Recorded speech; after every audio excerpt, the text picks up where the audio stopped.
Yo tout le monde, j'espère que vous allez bien. C'est moi-même, il est très tard, mais c'est pas bien grave. De toute façon, il y a beaucoup de gens qui me regardent sur YouTube, donc vous vous en fichez.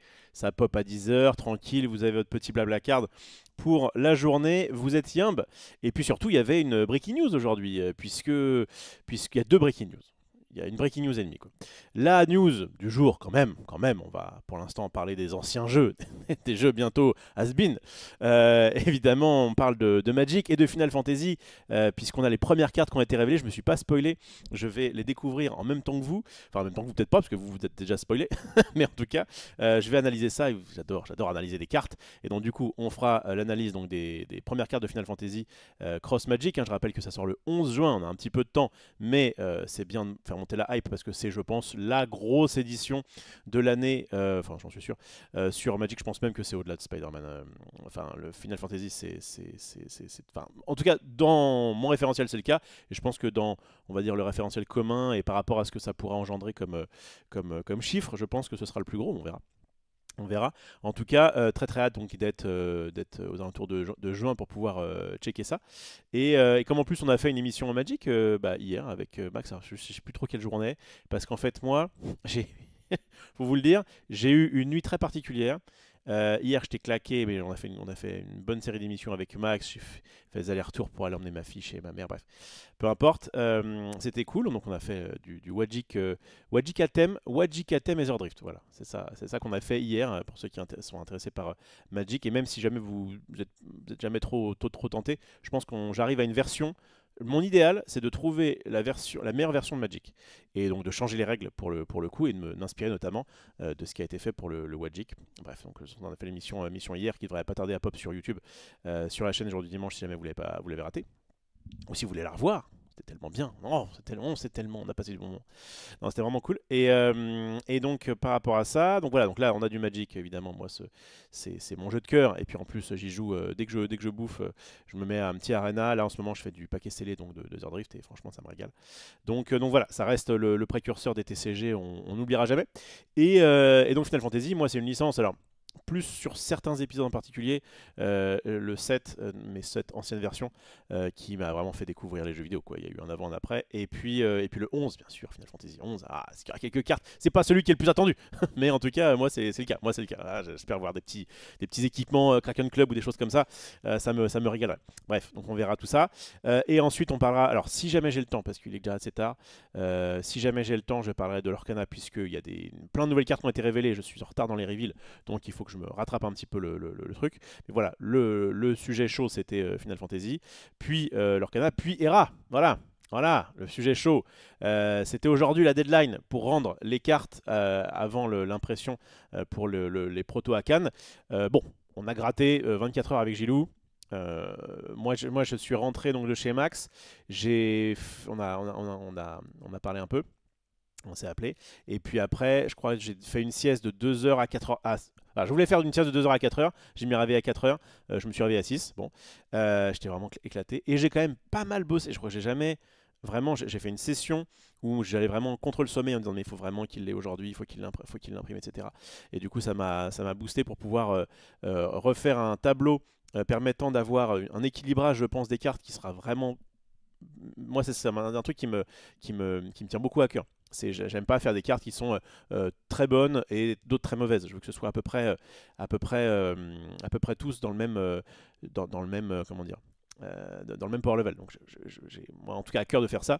Donc on verra ce que ça donne. Si ça se trouve c'est pas ce qu'il faut faire pour un TCG. J'avais parlé au créateur de l'Orcana qui était en mode oh non c'est bien qu'il y ait des cartes qui soient vraiment ouf et d'autres du coup qui en pâtissent.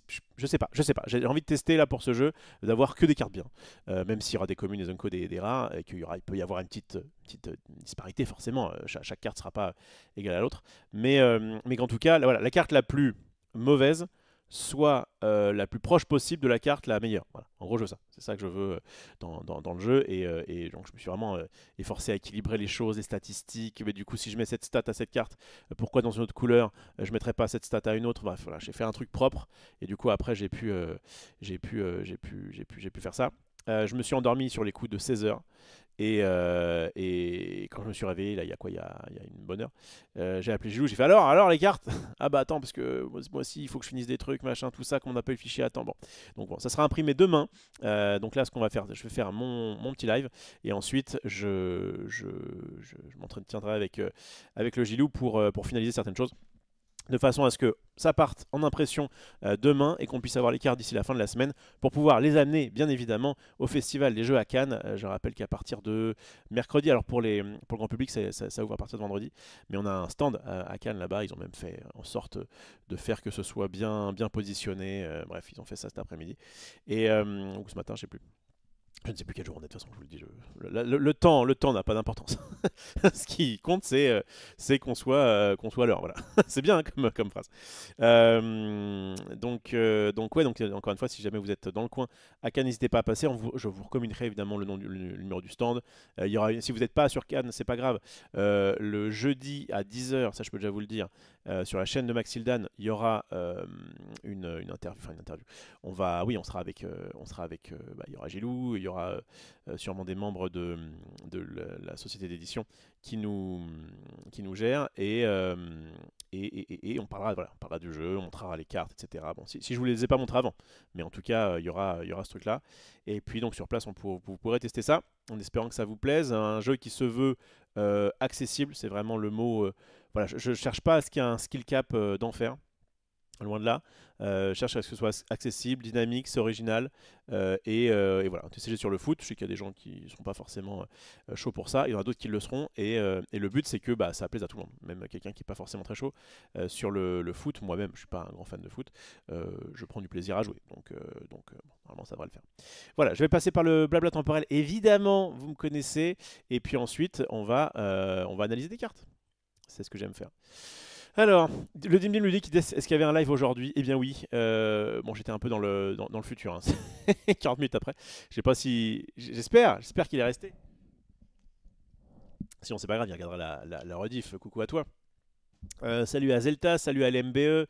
Gilou, bonjour, bonsoir, je ne sais plus. Je ne sais plus dans quel monde j'habite. Mais en tout cas, je suis content, on a réussi, notamment pour les personnages. Qui pour l'instant s'appelleront des personnages, on verra si on va pas sur joueur plus tard ou sur autre chose, mais en tout cas non, c'est cool, je suis arrivé à quelque chose où ouais, j'ai vraiment hâte de recevoir les cartes et de tester, parce qu'on avait déjà, le proto qu'on avait était, forcément c'était un premier truc, c'était pas forcément bien fait, voilà, il y avait des problèmes aussi d'équilibrage, voilà, je pense que j'ai un peu corrigé le tir, et ça devrait être encore plus sympa à jouer. Bonsoir le prince de la nuit, salut à toi Mighty Dude, salut à 21, bonne nuit, effectivement, bonsoir, salut à Chapoutou, salut à Keyuko, donc j'espère que tu as eu les cartes, on en a parlé, salut à Dark New New, nanana, c'est l'info du jour, effectivement, ouais, j'ai fini à 6h du matin, on n'a pas fini, demain matin sans faute je négocie avec l'imprimeur, tout à fait, courage à vous, on va y arriver, pour info, impossible d'envoyer de MP sur Instagram de Hera, ah mince. Ah c'est dommage ça, ah bah il est là du coup le Dim Dim Ludique, bah parfait, ah ouais bah faudrait gérer ça, ouais. Je sais que, ouais, je crois qu'il faut débloquer de base un truc qui fait que on peut s'envoyer un message. Enfin, c'était le cas c'est le cas sur X, je crois. Je sais pas sur Insta. Salut Ragrif. Force à vous pour nous faire un top jeu. On fait tout pour. Julie s'est occupé des noms et des visuels, et moi je me suis occupé de tous les, enfin, le texte quoi. Et en vrai, on s'est bien complété parce que je pense que c'était plus simple pour moi de travailler solo en tout cas sur cette V1, sur en tout cas la version définitive des cartes et du gameplay, même si on a évidemment testé en amont. Et lui du coup s'est occupé. Alors, aucune IA pour Cannes, a priori au niveau des illustrations, mais il a dû trickser hein, le Gilou, hein. Il n'avait pas une centaine d'illustrations encore de fait, donc il a changé des couleurs, il a bougé des trucs de façon à ce que les cartes soient un peu différentes, mais bon, on s'en fiche là, ce qui va être intéressant c'est de voir surtout le gameplay, mais le fait que les cartes soient différentes, c'est bien aussi, notamment pour reconnaître au premier coup d'œil, ah oui cette carte là elle n'est pas comme celle-ci, et ça clairement on l'a vu sur le proto où on a dû imprimer des joueurs comme ça un peu au pif, que ça change. Enfin clairement ça fera partie du côté un peu agréable du jeu, en tout cas en termes de proto, d'avoir des images différentes pour pouvoir plus facilement pour que ce soit plus confort, quoi. Salut à Loost, j'ai vu un sub, merci à celui qui a sub, je vais évidemment te lire quand je reviendrai sur toi. Nous ne sommes pas pessimistes, mais c'est prévisible. Oui, bon, 24 heures de retard, voilà. Oui, c'est franchement, par rapport au boulot qui restait à abattre, non, je me suis fait vraiment violence aujourd'hui.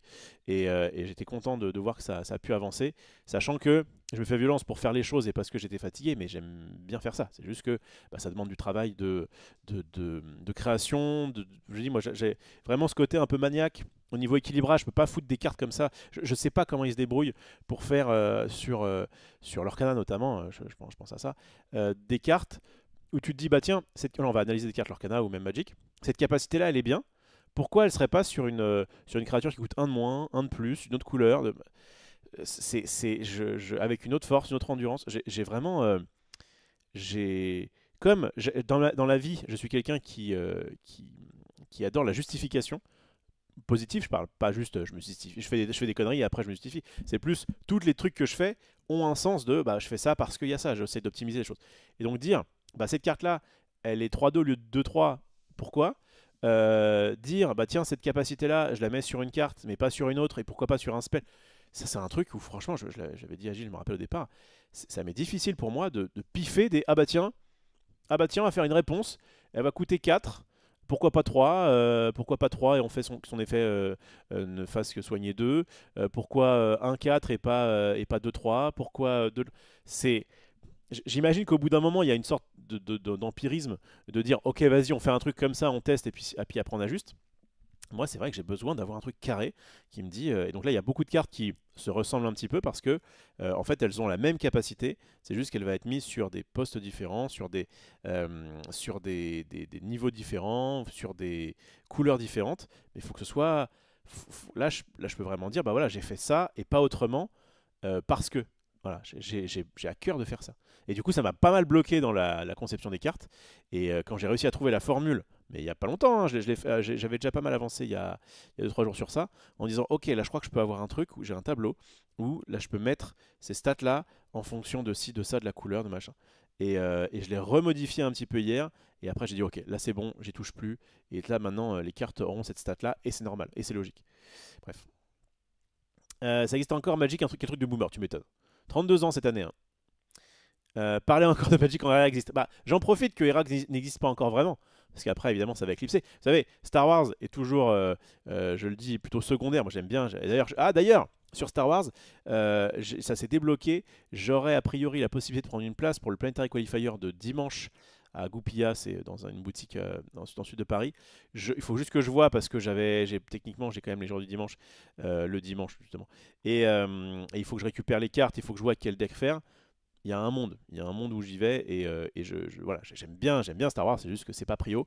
Voilà, là actuellement ma prio c'est bon là c'est Magic parce que c'est les breaking news, les grosses breaking news des TCG que j'aime bien, ça c'est sûr. Puis Lorcana, c'est un jeu que j'ai adoré l'année dernière, c'est un jeu qui me rémunère, c'est un jeu qui me fait... bref, j'ai plein d'avantages sur le jeu, donc ça c'est cool, puis même évidemment j'aime beaucoup jouer au jeu. Donc ça Lorcana, j'ai un tournoi ce samedi, hein, d'ailleurs, hein, n'hésitez pas, attends, je vais refaire un petit peu de com rapidement. Si vous êtes sur Paname, c'est la boutique Atmos Arena, et vous pourrez m'affronter. Et si jamais vous m'affrontez et que vous me battez, vous aurez des boosters supplémentaires. Hop là. Voilà, c'est vraiment plein cœur de Paris. C'est à la sortie du métro Remiremont-Sébastopol, ligne 3 ou 4. En tout cas pour moi, c'est royal. Et je serai donc l'homme à abattre, un des 3 hommes à abattre, dont 2 personnes qualifiées au championnat du monde. Autant dire que vous préférez tomber sur moi. Je ne sais pas encore ce que je joue, je vais en parler sûrement. Là, normalement, je vais faire une. Alors, demain, je serai chez Max, donc je ne ferai pas d'émission. Mais mercredi, jeudi, vendredi. Techniquement, je devrais pouvoir être des vôtres pour justement pour parler un petit peu de Lorcana notamment, essayer de voir un petit peu le... Effectivement. Oui, c'est vrai. Mes prios, c'est ma meuf et son plaisir. Voilà ce que je viens de recevoir. Hein, c'est pas faux. Ok, donc grand numéro 1, il y a ça. En numéro 2, il y a donc les breaking news des différents TCG qui m'intéressent évidemment. Et ensuite, il y a leur canal. Voilà. Excusez-moi, faut remettre un petit peu l'église au milieu du village, comme on dit. Je me fais gronder. Bref, donc voilà, donc n'hésitez pas si vous êtes dans le coin, c'est à 10 h, ça coûte 20 balles je crois. Il y a des cartes promo, il y a des cartes Lorcana à gagner dont des enchantés. Et la salle est cool, et donc j'y serai, et voilà, ça sera vraiment, je pense, une belle manière de finir en beauté cette méta du set 6. Je ne sais pas encore si je joue, je pense que je joue soit vert, non, soit violet-gris, soit violet-bleu. Je ne sais pas encore, on va y réfléchir, je vous dis dans les prochains jours. Je reviens, Zamé Mouton. Nanana. FF côté gamer c'est fort, mais je pense que Spider-Man ça va avoir une portée bien plus grande. Ouais, ouais, mais c'est juste que donc il y a déjà eu Final Fantasy TCG que j'avais bien essayé de promouvoir à l'époque. Et j'étais un des premiers à jouer à Final Fantasy TCG en France, puisque j'avais contacté l'éditeur, j'avais fait des démos, etc. Machin. J'étais allé à la Japan Expo pour faire des démos de Final Fantasy. Je m'étais un peu buté pour le jeu. À l'époque, je travaillais à Magic Bazar. Et j'avais fait des vidéos dessus. Enfin bref, je m'étais un peu saucé. Et puis bon, j'avais pas suivi trop le truc. Et là, c'est vrai que bon, le fait que ce soit Cross Magic, en plus, vu ce qu'ils font sur notamment ce qu'ils appellent les univers infinis, Universe Beyond, je crois. Avec les autres licences, ils font ça très bien. Serious Anno a cartonné il y a 2 ans. Je pense que Final Fantasy, ça va être un bulldozer. Et tant mieux. Salut Folzoka. Je vois pas le réglage, mais je regarderai mieux. Ok. Salut à Michael. Ok. Salut à The Gather Online, le beau gosse à l'Europhelite, exactement. Tu es super gentil de maintenir ton live malgré le boulot de fou qui t'attend. Oui, tout à fait. Vraiment, je tiens à. J'essaye. J'ai vraiment essayé de bosser évidemment un maximum pour ERA, mais en n'oubliant pas, de toute façon c'était le deal de départ avec Gilles, le fait que j'ai en prio pour le coup les émissions chez Max, puis mes émissions quand je peux, et là je me suis dit je vais faire un live, pas trop long normalement, et ensuite j'enchaînerai avec ça, et au moins on sera à peu près tranquille. Après il faut quand même que je m'attelle à la règle, dans le sens où j'ai les règles du jeu dans la tête, j'ai commencé à écrire des trucs, mais comme on peaufine un peu le gameplay, le machin, il faut que je modifie 2-3 trucs. Et puis voilà, et puis on va être bon pour Cannes. On va être bon pour Cannes. Ce qui me rassure, c'est de toute façon, je sais que c'est pour un proto, donc c'est pas une version finale. Donc on a le temps de retester derrière, etc. Évidemment, puis d'avoir tous vos retours. Ça va évidemment bien sûr compter pour nous.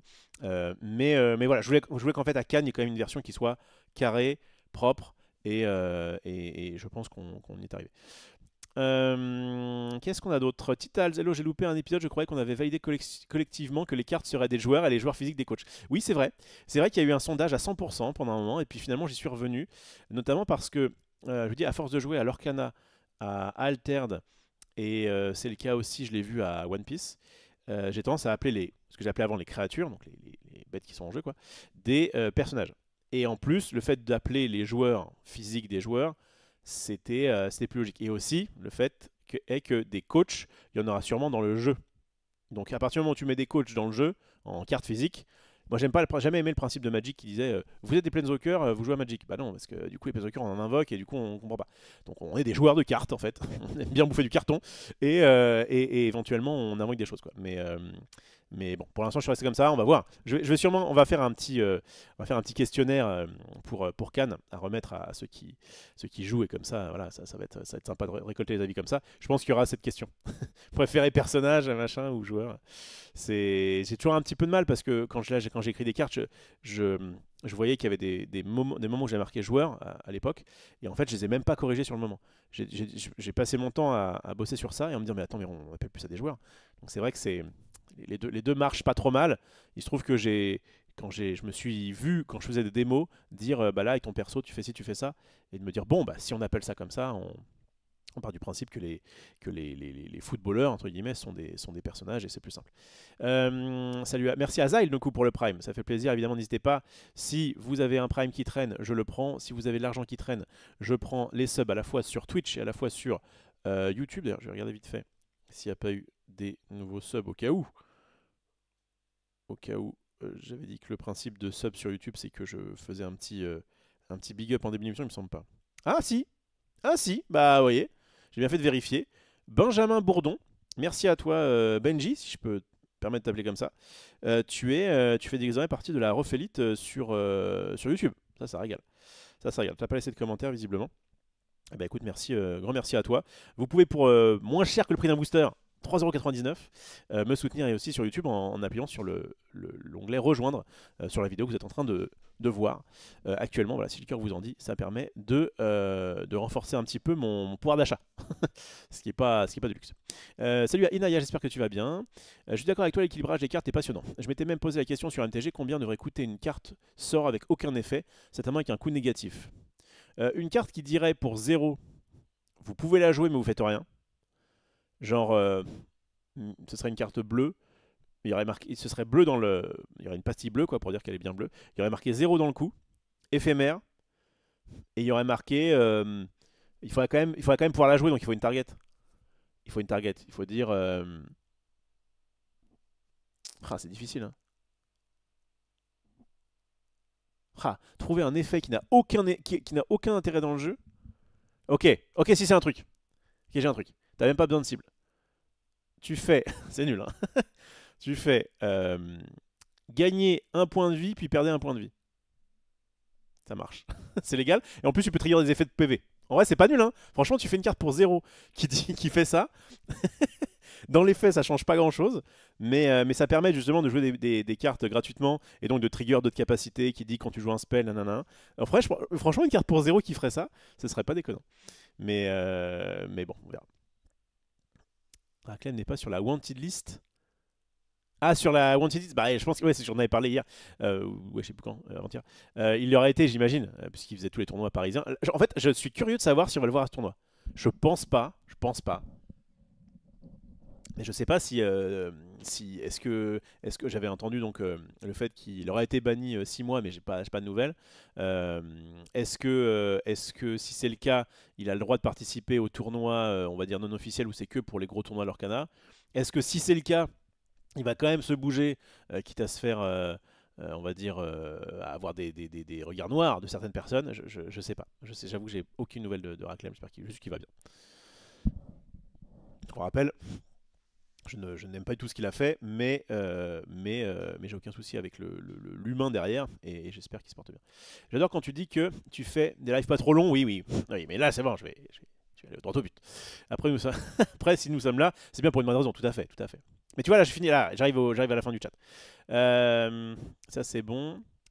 Il y a des coachs en jeu, ça change tout, exactement. Salut à toi, Dark Blanit. Ouais, en fait, en gros, pareil, je fais pas quelque chose sans justification et sans intérêt. Et en fait, mon principe est de faire l'inverse d'Alpha Clash et de Alpha Clash qui est donc un TCG où il y avait trop de types de cartes. Et là, je voulais vraiment avoir le moins de types de cartes possible. Et en fait, c'est ce que font déjà. Lorcana a rajouté des lieux, mais One Piece, c'est pareil. Il y a très peu il y a très peu de cartes différentes. On est sur un One Piece tiers, dans le sens où tu as des personnages, des actions. Je sais pas comment ça s'appelle à One Piece. Des événements, je crois. Donc c'est des trucs que tu fais et tu vas mettre dans ta défausse après. Et des trucs qui restent en jeu, donc qui sont des permanents, mais qui sont pas des personnages. Et qui vont avoir des petits effets. À One Piece, ça s'appelle les lieux. Bah, j'ai vraiment, sans trop le vouloir, je me suis aperçu en jouant à One Piece, c'est vraiment pas le jeu auquel j'ai joué beaucoup l'année dernière, il y avait pas mal de petits points comme ça qui revenaient comment dire, dans Era. Et notamment le fait donc d'avoir des persos, donc des lieux, c'est pas des lieux, ce sont des. Alors voilà, en fait à la base je devais faire des équipements, donc du coup les cartes qui étaient qui n'étaient pas des personnages mais qui étaient en jeu, on appelait ça des équipements, c'était ça pouvait être des gants de gardien pour pouvoir booster l'arrêt, ça peut être des chaussures Nike ou j'en sais rien, bref, voilà, c'est des trucs comme ça, des shorts, des shorts magiques qui permettent d'avoir des effets en jeu. Et rappelle qu'on est dans une sorte de simulation virtuelle de foot. Donc ça permet de faire des petits bonus, il va y avoir l'évolution des joueurs, on va pouvoir faire gagner des niveaux, enfin bon, ça mixe à la fois foot et jeux vidéo. Et qu'est-ce que je voulais dire au niveau des équipements? Ouais, et en fait, donc à la base il n'y avait que des équipements, et en fait le truc c'est qu'il y avait des équipements qui boostaient les joueurs, et ça c'était logique que ce soit des équipements, voilà, une chaussure de foot pour booster un tir, ça me paraissait ok. Par contre, j'avais aussi des équipements qui faisaient du boubouitage, dirons-nous. Par exemple, tu l'engages et tu pioches et tu défausses.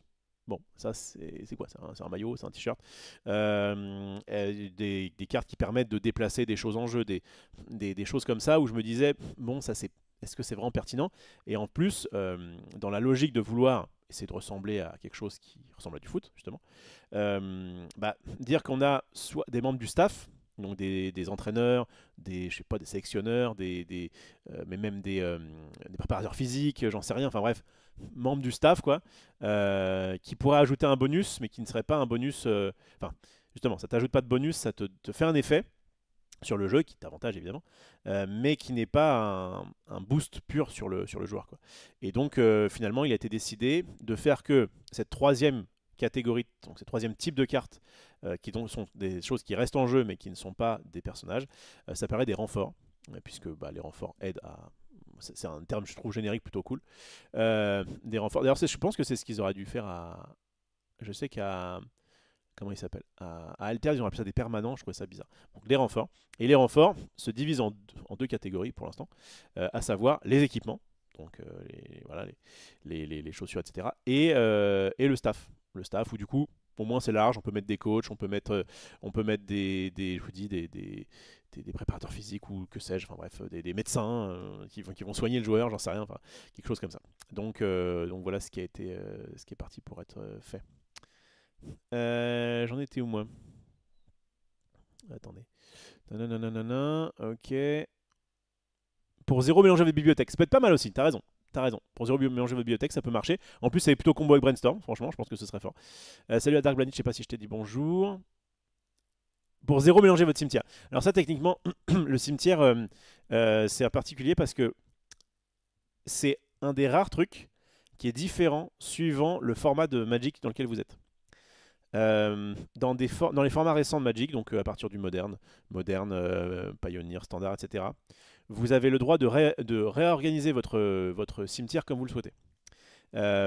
Avant, donc en Legacy notamment, Commander, vous ne pouvez pas, à cause de cartes qui s'intéressaient à savoir l'ordre des cartes de votre cimetière. Il y a une carte qui dit, par exemple, il y a une carte qui dit exiler la carte du dessus de votre cimetière, ou la première carte de votre cimetière. Et donc bah, à partir du moment où il y a ça, et bah du coup tu peux pas dire que tu fais ce que tu veux. Donc ça je crois que à mon avis c'est la seule règle qui change entre deux formats, on va dire officiels de Magic, stricto sensu, quoi. C'est pas une règle de build, c'est juste une règle dans le jeu. Et évidemment que c'est beaucoup plus simple, et c'est le cas à l'Orcana ou quoi, de pouvoir réarranger son cimetière comme on veut, enfin ça défausse son cimetière. Mais techniquement, ça voudrait dire que ce serait à peu près ok, mais vraiment, l'effet serait nul, mais du coup ce serait possible dans un format éternel comme Legacy. Par contre, ça n'aurait aucun intérêt, mais stricto sensu, puisque dans un format classique, récent, tu peux de toute façon réarranger comme tu veux. Mais bon, c'est intéressant. Salut à Your Lord Sidious, c'est Laurent. Question, ne penses-tu pas que les retards répétés, voire dernier article sur leur site, d'Equinox sur leur marketplace et le print on demand ne va pas commencer à être préjudiciable? Je pense, je savais pas qu'il y avait eu d'autres retards, mais oui, pas forcément. Un jeu basé sur la recherche de l'unique sans marché secondaire, c'est un peu dur. Je suis d'accord, Altered a pris un bon départ. Voilà, en gros, je pense qu'il y a une belle première d'enclencher de la part d'Altered, ça c'est sûr. Fin 2024, c'était indéniable que c'était très bien. Là, entre les différents bans, entre effectivement le print on demand qui visiblement n'est toujours pas là, le fait que les uniques, je l'ai dit dans le dernier JD Show, Altered a on va dire, la seconde qu'ils ont passée, ils sont un peu en sur-régime, quoi, clairement. Mais un TCG, c'est pas les premiers mois. Hein. Vu ce qu'ils ont créé et vu leur ambition, quand ils vont passer la troisième, là on sera bien, j'espère, évidemment, je leur souhaite. Moi je vais sûrement faire un tournoi alterne, il faut que je vois, mais il y a le 16 mars, là, un tournoi alterne, je vais peut-être en faire un près de Nantes. Et je suis chaud, j'aime bien le jeu, mais c'est vrai que, encore une fois, c'est pas prio par rapport à l'Orcana Magic dans ma tête. Et c'est vrai que ça n'aide pas. Ça n'aide pas. Perso, je pense que s'ils sortent le print on demand après la troisième extension, ils vont perdre des joueurs. Non mais, en fait, c'est sûr que c'est préjudiciable. Ça aurait été mieux de le faire. Chaque jour gagné était mieux. Mais c'est normal aussi qu'ils aient sorti leur jeu maintenant. Tu peux quand même jouer au jeu, tu peux quand même t'amuser, tu peux quand même faire des tournois. Et encore une fois, si jamais, et c'est ce que je leur souhaite, le jeu a un avenir certain, on dira ah oui, tu te rappelles au début, c'était un peu compliqué, mais voilà. C'est pas... Je pense que c'est pas ça qui compte le plus. Je pense qu'il vaut mieux que ce soit compliqué les premiers mois, la première année on va dire, et qu'après ça roule bien, plutôt que l'inverse. Voilà. L'Orcana aussi, hein, je me rappelle, si on retranspose là où on était vis-à-vis de l'Orcana, par rapport à Altered, ça ferait du coup sortie du 7.2. Il y avait encore c'était encore la galère pour trouver du 7.1. Il n'y avait pas de, il y avait pas de règles de tournoi, il n'y avait pas de règles de comprehensive rules. Il commençait à y avoir des petits tournois un petit peu en France non officiels, etc. Ça savait pas du tout où le jeu allait aller. Enfin, tu vois. Et maintenant l'Orcana, ça roule bien donc. Alors, salut à Linoro. Salut à Nadir également. Salut à App Noël. Tous les decks ont de la draw intégrée, ils prennent aucun risque. Ah, ok. Sur FF, on va regarder ça. Des aides comme les supporters de Pokémon. Ouais. En fait, les supporters de Pokémon, c'est juste des actions qui sont très fortes et qui du coup sont limitées. Pour l'instant, j'en mets pas. Salut à Ryuseo. Il a parlé de droit à l'image, Paoletta, papier, etc. Papier? Tu veux dire papin, je pense? Oui, papin. Le papier, c'est gratuit maintenant. Oui, bien sûr qu'on a. Alors, c'est Gilou, hein. Gilou qui avait un petit pécule de côté et qui s'est. Pour information, il est quand même déter. Il a vendu sa maison et il est en train de racheter une maison moins grande pour pouvoir faire que le delta. Alors, peut-être pas à 100% évidemment, mais en tout cas l'argent que ça lui a apporté, servent notamment à payer les droits à l'image pour des grands joueurs de foot. À me payer moi en tant qu'auteur, à payer la production, à payer le stand à Cannes, voilà. Et ben tout ça, le but c'était de dire j'ai un rêve, je veux faire un jeu sur le foot, ça fait longtemps que j'ai ça en tête. Il avait fait un jeu de société à l'époque mais qui est pas sorti et on est passé sur un TCG et franchement je trouve que ça avance plutôt bien. Stressant forcément ces derniers jours parce que la deadline approchait, mais je pense qu'on s'en est sorti et que ça va le faire. Je t'ai envoyé un DM Twitter avec un lien de template de template tier list Lorcana si tu veux. Ah intéressant, attends, je regarde ça. Alors ce sera pas pour ce soir, mais en fait, une fois que j'aurai fini d'analyser toutes les cartes, je ferai probablement, on est le 18, il me semble que Petit Quick avait dit que c'était aux alentours du 21-22 qu'ils allaient révéler des enchantés. Donc ça veut dire qu'on ne devrait pas tarder à avoir toutes les cartes. Et là, effectivement, je ferai une petite tier list ou un top. Attends, je regarde ça. Twitter. C'est sur X? Ah oui, c'est un thème Twitter. Demande de message. Lynn. Avec un chien sur la photo. Bonsoir Off, j'ai fait un template de tier list des légendaires du chapitre 7 si tu en as besoin pour un live. C'est sur Tier List Maker, donc tu peux faire en sorte de faire voter le chat en même temps. Je me suis dit que ça pourrait être sympa. Bah nickel, j'accepte. Hop. Merci BG. Hop, t'as droit à ton petit message. Et je vais regarder ça tout de suite. Consent. Alors deux choses. Ok, d'accord. Ah, tu l'as fait sur la légendaire. D'accord, ça marche. Attendez, je vais vous montrer ce sur quoi j'arrive. Alors, est-ce que tu as mis les cartes? Voilà, attends. Voilà, attends, il y a des pubs partout là. Pourquoi? Pourquoi? Oh là là là là. J'ai actualisé. Ok. Donc le truc c'est que est-ce que je peux voir en plus grand? Je peux pas voir en plus grand, je vois rien du tout là. Ça c'est dommage. Attends, si je zoome. Ah, ok, il faut zoomer énormément, mais ok.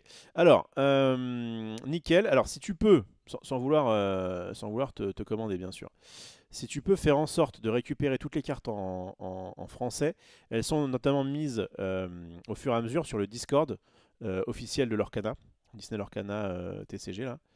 Ouais, bref, celui-ci quoi. Et qu'est-ce que je voulais dire? Et donc c'est Roman, c'est Petit Quick qui s'occupe de mettre ça sur Spoiler FR. Et à chaque fois, elle met les cartes qui ont été révélées dans d'autres langues, elle les met en français sur ça. Donc ça peut être cool. Mais ouais, bah très bien, très bien. Très bien, très bien. Attends, t'as fait quoi comme truc? La légendaire à ouvrir, très bien. Ok, on a vu mieux la pire. Ok, ça marche. Ok, nickel. Je sais pas si je peux modifier du coup ce truc-là, si je pense. Est-ce que je peux modifier si jamais j'ai des trucs à changer?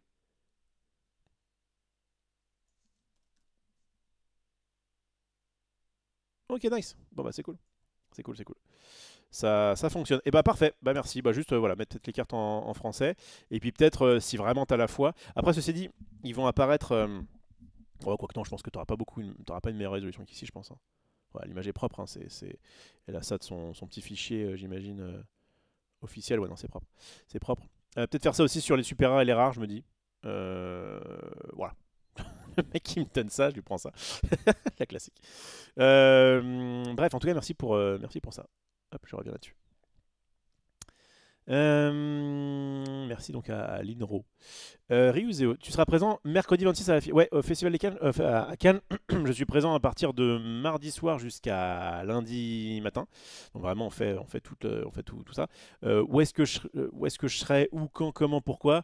J'aime bien faire ça un petit peu. Enfin, en gros, je vais avoir des émissions, mais j'en parlerai sûrement fin de semaine. Je vais avoir des émissions chez Max, où je serai donc chez Max. C'est-à-dire qu'il a pris un BNB qui est juste en face du palais pour pouvoir tourner des émissions. J'ai au moins 2 heures par jour à partir de jeudi où je serai sur le stand ERA, évidemment, pour faire des démos, pour vous parler, pour voilà. Et le reste du temps, je vadrouillerai entre les stands. Je serai aussi le samedi de 14 h à 18 h sur le stand Lorcana avec la plus belle, un grand jeu. et, qu'est-ce que je disais et voilà, et le reste du temps, bah, c'est vrai que je patrouillerai peut-être dans les allées. J'irai forcément faire un petit tour au village TCG. Il va y avoir un village TCG fait par Asmodée. Et en plus, oh, je pense qu'on peut le dire, en fait, la société d'édition dans laquelle on travaille pour ERA, à la base, était distribuée par Néoludis, pour ceux qui connaissent. Et finalement, ça va être fait, je crois. Enfin, c'est une question de. Je crois que soit c'est fait, soit c'est en train de. Ça va passer sous la coupelle de Novalis. Et Novalis, c'est Asmodée. Et donc, on sera normalement distribué techniquement par Asmodée au même titre que des mastodontes comme Pokémon, comme Magic, comme Flesh and Blood, comme Altered. Ils ont tout de toute façon. Il m'en manque. Magic. Yu-Gi-Oh! Non, je crois que Yu-Gi-Oh! C'est pas eux. Yu-Gi-Oh! C'est pas eux. C'est Konami. Et Konami, je crois pas qu'ils passent par Asmodée. Je crois que c'est. Je suis Abysscorp. Cependant, c'était Abysscorp, Yu-Gi-Oh! Star Wars Unlimited, évidemment, merci beaucoup. One Piece, je sais pas si je l'ai dit. Bref, ils ont tout, sauf Lorcana. Voilà. Et du coup, ça tombe bien, parce que Lorcana étant un jeu très accessible, eh bien, moi, le fait de proposer un jeu accessible, ça peut aussi les intéresser. Donc, on ne sera pas dans le village TCG cette année, peut-être qu'on le sera l'année prochaine. Ce serait cool en vrai, d'avoir un grand espace dédié, ce sera sûrement à l'étage, là où il y avait Asmodée, à tous les TCG, et d'avoir à peu près la même visibilité que des énormes, TCG comme j'ai cité. C'est trop cool, évidemment. Alors, donc ouais, donc je serai présent, mais voilà, je dirai mes horaires un peu plus tard. Je vais me faire un petit planning et je vous en parlerai. Pour légendaire seulement, mais c'est déjà pas mal. Chapitre 7, bah oui. Nanana. Ok. Est-ce que ça peut pas être un frein pour développer le jeu? Ah bah c'est sûr que c'est pas donné. Maintenant, le principe c'est de dire que si jamais ça en fait, c'est de dire ah regardez, il y a quand même des noms très connus sur les cartes. Ça peut déjà hyper des gens pour acheter le jeu, et ça peut peut-être hyper les acteurs du foot pour dire ah il y a un jeu sur le foot, moi j'aimerais bien aussi avoir ma carte, et peut-être que du coup ce sera plus simple pour récupérer même des joueurs qui sont encore en lice quoi, enfin qui jouent encore. Là il avait un plan Gilles pour pouvoir s'adresser aux agents d'anciens joueurs de foot. Et évidemment que si on peut avoir demain des joueurs qui sont en activité et leur faire des cartes, ce sera avec plaisir. Of course. À Yugi, il y a une carte comme ça aussi, la carte question. L'adversaire doit dire le nom de première carte monstre sous son cimetière sans la regarder. S'il a bon, il bannit le monstre. S'il a faux, tu l'invoques du côté de ton côté du terrain. J'aime pas du tout ce genre d'effet, mais c'est marrant.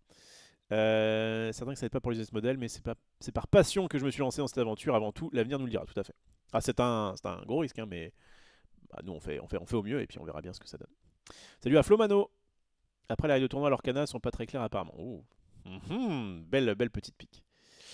Je comprends quand tu dis qu'il faut être patient si on compare leurs canals, mais là tu vas voir sur ton prochain tournoi 128 joueurs qu'ils sont obligés d'autoriser les proxys de cartes détenues seulement virtuellement. Aïe. Clairement tous les TCG bégayent au début, mais là on n'a pas de market, c'est un step au-dessus. Ouais non mais je comprends.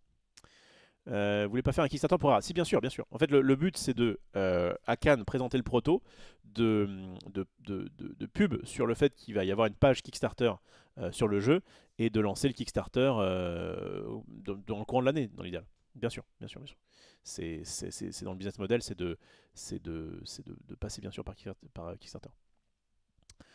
Le boss Gilou, il en a une belle paire, je confirme. Je confirme. Alors, je l'ai pas vu d'aussi près, mais. Il n'en a pas parlé la dernière fois que je l'ai vu, gros respect, ok. On en sera un KS, voilà, après les 5-6 salons de jeu dans les semaines, mois à venir, tout à fait. Et d'ailleurs, il faudra que tu me redises, Gilou, parce qu'il y a s'il y a des salons que je peux faire, je viendrai. Mais je vais avoir des week-ends bien chargés. Notamment, il y a un truc qui est en train de se faire avec Max sur un autre jeu de cartes qui n'est pas encore sorti. Ah, il y a du monde, hein, il y a du monde. Et on va avoir pas mal de choses à faire sur le jeu dans les prochaines semaines. Le 20, les enchantés, normalement, ok. Le Discord, ok, parfait, merci Vito. Ça me fait penser, j'ai des insights croustillants sur le Ramar à Clem. Partage, vas-y, vas-y, si on a un reporter, moi ça m'intéresse de savoir ce qu'il en est. Si en tout cas tu n'as pas peur comment dire, de parler, parle, on va te cuisiner, ça m'intéresse. Ok, si je passe la journée de mercredi à la boutique, ok. Heureusement Rasmodé c'est fait, yes, nickel. Mercredi matin, premier rendez-vous ERA avec nos valises pour confirmer pour nous, nickel. Pour moi, le futur, ton thé est prêt dans le micro-ondes. Ah, pour le mois du futur. Bah, le mois du futur, c'est maintenant. Nickel. Ok, je l'avais pas. Bon, allez, parlons du sujet. Puisque, breaking news, j'ai vu ça, c'est quand même Maxildan. J'ai été tenu au courant par Maxildan, puisque je me suis réveillé donc il y a 22 h comme une fleur. Et j'ai vu que du coup, il y avait des news vis-à-vis de. C'est chaud de parler comme ça. Ah, écoute, envoie-moi un petit MP et puis je verrai ce que je peux dire ou pas dire, enfin, si tu veux. Qu'est-ce que je disais? Oui, donc on va parler de Magic, puisqu'il y a eu donc des nouveautés. Alors ça se passe pas sur le... Je suis allé sur le site de Wizard du coup pour voir un petit peu d'où venait l'info. Et visiblement ils ont eu un deal avec IGN, puisque c'est eux qui ont révélé en exclu ces cartes-là. Hop, je passe en... comme ça, je pense que c'est bien. Oui, c'est pas mal, c'est pas mal. Bon, désolé s'il y a des... Ils sont pas en... Ouais, un Chucky, super. J'essaie de voir. Bon, ça c'est trop haut. Ouais, c'est pas mal comme ça. Ok, donc les decks Commander Final Fantasy dévoilés avec Cloud, Titus et plus... Tidus, pardon. Titus et plus encore. Un premier aperçu exclusif de Cloud, bon, ok. Terra et Ishtola dans le prochain crossover de Magic the Gathering avec évidemment l'ami Cloudo qu'on embrasse. Alors je sais pas si c'est une traduction automatique via ChatGPT ou si c'est un gars qui l'a vraiment repris. Mais en tout cas, à la base, évidemment, ça vient d'un article qui est anglais. Mise à jour le 17 février à 23 h. Oui, on est quand même yimbe. Attends, je vais l'actualiser, ça se trouve. Voilà, ça a été actualisé il y a 1 heure, donc c'est parfait. C'est parfait. Donc ça a été mis en ligne le 19, enfin à 19 h, actualisé à 23 h. Donc là, on est yimbe. Ça dégage. Et on va pouvoir lire tout ça. Même si vous ne jouez pas à Magic the Gathering, vous avez probablement entendu parler de ces nombreux crossovers avec des jeux vidéo au cours des dernières années, notamment Fallout, Tomb Raider et Assassin's Creed. Tomb Raider? Bon, je crois que c'est comment? Il me semble que c'est un Secret Lair. Tomb Raider, Magic. Je crois que c'est pas une édition quoi comme. Ouais, voilà, ouais, c'est ça. Ça me parlait, mais vite fait quoi. Ouais, il y a eu 5 cartes qui ont été révélées. Ah, si vous aimez bien Lara Croft. C'est vraiment dans un pack où il y avait. Bon, elles sont classe les cartes. Hein. Ah oui, en plus c'est des rééditions. Ok, en fait quand ils font ça là, quand ils font ce truc là, le titre avec juste en dessous quelque chose, c'est en fait on donne un autre nom, un sous-nom en gros à une carte qui existe déjà. Donc là on a le Bow of Nilea qui est donc l'arc d'un Planeswalker qui s'appelle Nilea qui en fait est repris. Mais en fait la carte elle est pas exclusive du coup, c'est juste que tu peux la jouer dans cette version là si tu veux te faire kiffer. Mais si c'est en fait c'est que visiblement c'est que des rééditions de cartes sauf Lara Croft Tomb Raider. Vous savez quoi, je vais la lire. Oula, du coup voilà, la carte est jolie. Il n'y a pas à dire. Ça a dû sortir ouais, il y a peut-être 1 an, je crois. Dans 2023. Dans 2023, sorti il y a 2 ans. Ok, bon, c'est un peu passé. Enfin, moi en tout cas, c'est passé sous mes radars, mais ça me parlait, mais juste. En tout cas, c'est pas une édition comme à la Pulette, par exemple, c'est aux Anneaux ou quoi. ou comme le sera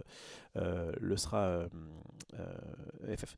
Donc, elle coûte alors, du vert, du bleu, du rouge. Ça veut dire qu'elle a pas de blanc, pas de noir. Ce qui signifie que bah oui, elle est un peu aventurière.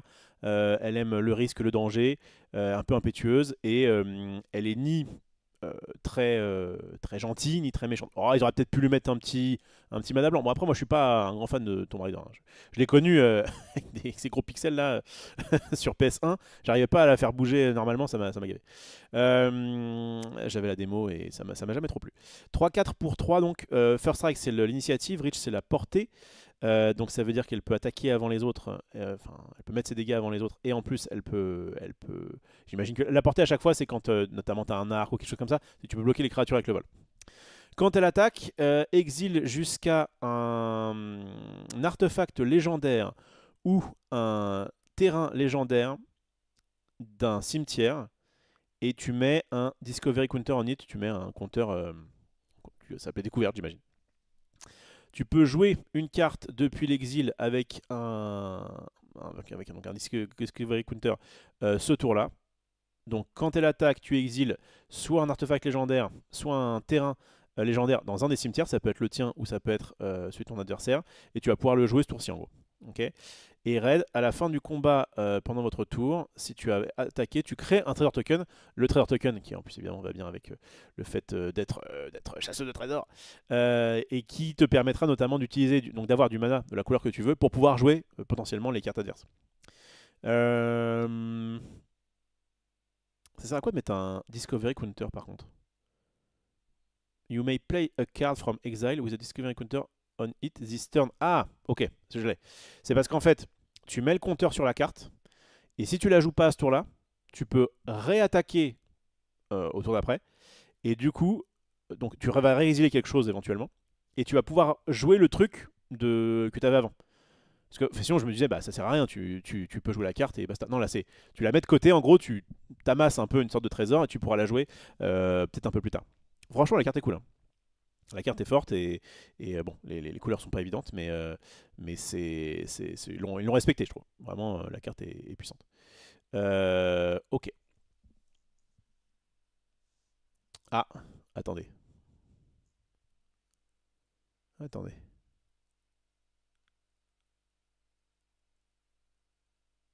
Hmm. Mhm. Très bien. Bref, allons-y pour les cartes donc de Final Fantasy. C'est où? C'est là. Hop, hop. Donc, mais aujourd'hui, nous avons un aperçu exclusif de l'un des plus excitants à ce jour, Final Fantasy. Et pas seulement un Final Fantasy de... Quoi? Et pas seulement un Final Fantasy de... Ah, pas seulement un seul, ok, d'accord, oui, ils ont pris toute la licence. De Terra à Ishtola, 4 jeux différents sont représentés dans les decks Commander préconstruits de la série. Ah, je sens la traduction un peu aidée. Parcourez la galerie d'images ci-dessous pour découvrir la carte principale et l'emballage de chaque deck, et poursuivez votre lecture pour une conversation avec Wizard of the Coast sur ce qui vous attend à l'intérieur, les raisons pour lesquelles ces 4 jeux ont été choisis, et bien d'autres choses encore. Ok, donc... bon vas-y, je vais lire les cartes comme ça, je pense que ce sera plus propre.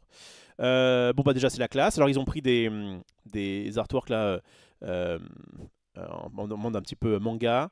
Moi je la connais pas. Je sais qu'il vient du 10, là c'est du 7. Elle je crois que c'est du... Ah bah c'est sûrement 14 non? Terra ça vient du 5 je crois. J'ai pas joué au 5. C'est FF14, merci. Alors oui, Inaya qui dit pas de squall, un sacrilège. Final Fantasy 8, je sais que Maxilad a fait un post en disant il n'y a pas Final Fantasy, c'est horrible, il n'y a pas la 8. Bon, c'est uniquement les 4 commandeurs principaux, puisqu'en plus on pourra changer, des decks commandeurs préconstruits. Donc ça veut pas dire que... Oh, le petit chocobo en symbole d'édition, c'est magnifique, nickel. Donc voilà, ne vous inquiétez pas, il y en aura pour tout le monde. Là, il se trouve que mais c'est vrai que j'aurais peut-être plus mis, si tu veux tu veux vendre, je pense qu'il vaut mieux être un FF8 qu'un FF5, je pense. Bon ils ont fait ça, tant pis. Il y en a pour tous les coups. Donc, couleur Mardu, rouge, blanc et noir, très bien. Alors, Trans, moi je la connais pas, donc je peux pas trop comparer avec le jeu. Au début du combat, pendant votre tour, donc c'est une 3-3 pour 3, ok. Au début du combat, pendant votre tour, vous allez meuler 2 cartes, donc vous mettez les 2 premières cartes de votre bibliothèque dans votre cimetière, et elle va gagner le vol. Ok, donc c'est une 3-3 vol, et ça te permet de t'auto-meuler, ce qui est intéressant pour mettre des cartes dans ton cimetière. Quand elle inflige des blessures à un joueur, tu peux payer 2. Si tu le fais, tu vas récupérer une créature ciblée depuis ton cimetière qui coûte alors c'est pas qui coûte de power, donc de force 3 ou moins, et tu vas la mettre sur le champ de bataille engagé. Alors ça peut être très intéressant parce que très souvent ce genre d'effet ça se joue sur le coup de mana. Tu dois, ça me fait beaucoup penser, je vais évidemment pas mal parler d'autres cartes, hein. Ça me fait penser à comment ça s'appelle, on l'a joué dans notre mini-watch il y a pas longtemps, mais on l'a retiré, ils arrêtent. Qui est une rare qui est passée Unco. Et qui, vous allez voir un peu ces vibes-là. Contact mortel, 3-3 pour 3. Oui, c'est... À chaque fois qu'elle attaque, si vous pouvez payer X, quand vous faites ainsi, renvoyez sur champ de bataille depuis votre cimetière une carte de créature avec un coût converti de mana. Donc maintenant, ça s'appelle une valeur de mana. Attends, je vais mettre la version récente. Ouais, il est marrant l'image. Voilà, donc vous pouvez renvoyer donc une créature avec une valeur de mana de X ciblée avec un marqueur cadavre sur elle. Cette créature devait quitter. C'est cadavre ou c'est fatalité? Ah, fatalité, ils ont appelé ça cadavre. Attendez. Non, pardon, c'est pas pareil. Ok, c'est pas pareil. En fait, ça fait l'effet, ça fait à peu près le même effet, mais c'est bon. Là, ils l'ont présenté par un token. Je pense que c'était à l'époque où il n'y avait pas de truc fatalité. Bon. Bref, donc tu la mets en jeu, et en fait, si elle devait quitter le champ de bataille, tu vas l'exiler à la place de la mettre autre part. Donc elle est un peu plus fragile, on va dire. Mais ça reste donc une carte qui permettait, quand tu attaquais, de pouvoir récupérer des cartes du cimetière. Mais il fallait payer, et c'était en fonction du coût. Alors que là, le fait que ce soit en fonction de la force, ça peut être vraiment très fort, parce qu'il y a des cartes qui sont très puissantes. Bon, c'est pas forcément le meilleur exemple, mais nous, par exemple, en Wajik, on joue Muldrifter, qui est une carte, le fameux poisson volant. Attends, je vais vous la mettre en version récente. Hop. Qui est une carte de 2 pour 5, donc c'est clairement overprice. Mais quand elle arrive, on pioche 2 cartes. Et donc pouvoir dire, bah tiens, je vais pouvoir récupérer ce genre de carte qui en fait coûte plus cher, mais c'est juste que ça a une force qui est pas ouf. Il y en a plein, hein, des cartes comme ça qui ont, je sais pas, 1, 2 en force, voire 3 là en l'occurrence, et qui peut être animé. Donc ça c'est vraiment très cool. Donc non seulement en plus tu t'automeules, la carte est vraiment forte, tu t'automeules pour pouvoir mettre des cartes dans ton cimetière, et tu vas pouvoir... Alors faut quand même mettre des blessures, c'est pas quand t'attaques. Il y a une différence. Ils arrêtent, l'avantage c'est quand t'attaquais, donc même si le gars te bloquait, tu pouvais faire son effet. Donc c'est quand même... le principe évidemment de le faire en attaquant c'est mieux. Donc là elle a le vol, mais si jamais le mec a... En fait, bon, c'est une carte qui est pas mauvaise. Moi je pense par exemple en termes de power level sur un mini Wajik ce serait cool. Mais ça reste une 3-3 pour 3 qui est difficile à jouer. Alors ce qui est cool c'est qu'elle t'automeule quoi qu'il, puisque c'est au début du combat, donc tu la joues, et direct elle te propose une capacité d'automeule. Le fait qu'elle gagne le vol, c'est évidemment cool parce qu'elle veut absolument pouvoir passer. Et après il faut que tu mettes des blessures, il faut que tu payes 2, et là tu réanimes. Donc c'est une carte de commandeur, c'est-à-dire qu'elle est pas... c'est pas une carte qui sera jouable, j'imagine, en Legacy ou quoi, enfin c'est forcément. Mais par contre, c'est plutôt cool comme carte, on va dire fun. J'allais dire fun ou faire. Mon ami Slaisovas, que j'embrasse, avec qui donc je fais du Wajik, aime bien dire qu'une bonne carte, elle a les 3 F, elle est fun, fair et forte. Voilà. Et je pense qu'on est sur ce genre de délire. Et d'ailleurs, il y a beaucoup de cartes de commandeurs qui ont ce genre d'effet. Enfin, de power level, quoi. De design, je vais y arriver. Ah, attendez, on me dit des trucs. Ouais. Oh. Ok, ouais, effectivement. Ouais, ok, les bails sont sombres. Donc, non, ça c'est bon. Need FF9, ouais. Dans le chat, dites-moi quel est votre FF préféré. Ça m'intéresse. Dans le chat et sur YouTube, allez-y. Allez-y, ça me fera du référencement. Balancez-moi votre FF préféré et la carte que vous aimeriez bien voir. Ça me plaît. Moi, je sais pas pourquoi. Je crois que c'est plutôt... Je sais qu'il y aura du Sephiroth, du Cloud, etc. Je serais plutôt du coup sur du FF11. Et j'aimerais bien qu'il y ait... je pense qu'il y aura un Shan Toto dans FF11. J'aimerais bien qu'il y ait le Kraken Club qui est vraiment une des armes les plus cheatées du jeu. Et même quand j'ai repris le jeu là, il y a quelques années, la carte était toujours aussi... la carte, je mets des cartes partout. L'arme était toujours aussi chère, ça s'appelle le Kraken Club et ça permettait de taper plusieurs fois dans le même tour de combat, enfin bref. Et avoir un équipement légendaire Kraken Club, franchement franchement, ça me ferait kiffer. Je crois que c'est le truc où je me dirais, ah bien joué les gars, un truc qui ferait double initiative ou au contraire, ça va taper, ça tape de 2 à 8 fois dans un même coup en fait. Voilà. Et du coup, ça permettait de faire grimper son espèce de jauge de limite plus facilement. Enfin bref. Ah, j'ai envie de rejouer à FF11, merde. Ah, ils vont peut-être m'avoir sur ça. Peut-être que je vais devoir me remettre à FF11. Là, j'ai arrêté, évidemment, il y avait ERA, je pouvais pas faire autre chose que me concentrer sur... mais, il y a un monde où je relance FF11 à cause de ça. Hein. C'est leur but, hein, de toute façon, hein, quand ils font des collabs comme ça. Je sais que ils avaient parlé de Arcane, notamment, en disant que ça a bien marché sur Netflix, mais en fait, ça n'a pas suffi à ramener trop de joueurs sur LoL, et qu'ils étaient trouvé ça dommage, parce que c'était comment dire, un des buts principaux, c'était de dire que ça ramène des gens sur LoL. Moi, personnellement, LoL, je m'en fous, donc... Bref, attends, du coup je vais activer le blabla, ce sera plus simple. Donc, qu'est-ce qu'on raconte? Elle n'a le vol que pendant ton tour, c'est ça. Attendez, j'en suis où? Ah, c'est FF6. Ok, c'est un des épisodes les plus appréciés du jeu. Oui, tout à fait. Je sais que FF6 a un très très gros succès d'estime. Et les gens un peu élitistes de mon époque étaient en mode t'aimes bien FF7? Ça n'a rien par rapport à FF6. Mais j'ai pas joué, ça me dit trop rien. J'ai voulu refaire, faire Final Fantasy X il y a un petit moment. N'en déplaise, désolé à certains. J'ai trouvé ça chiant comme la pluie et j'ai vraiment pas accroché. Je me suis dit, ok, j'ai eu ma période FF7 de découverte du jeu vidéo. J'ai eu ma période FF11 de découverte du MMO. Et en fait, j'ai la flemme, enfin je suis pas dans une envie de jouer au jeu. Si j'avais fait le 4 sur DS, je crois, ou ouais, je crois que c'était sur DS, et j'avais trouvé ça sympa, mais ça m'avait pas marqué plus que ça, quoi. Je sais qu'il y avait l'histoire avec le Chevalier Dragon, machin, tout ça, ça m'avait pas avec Cécile.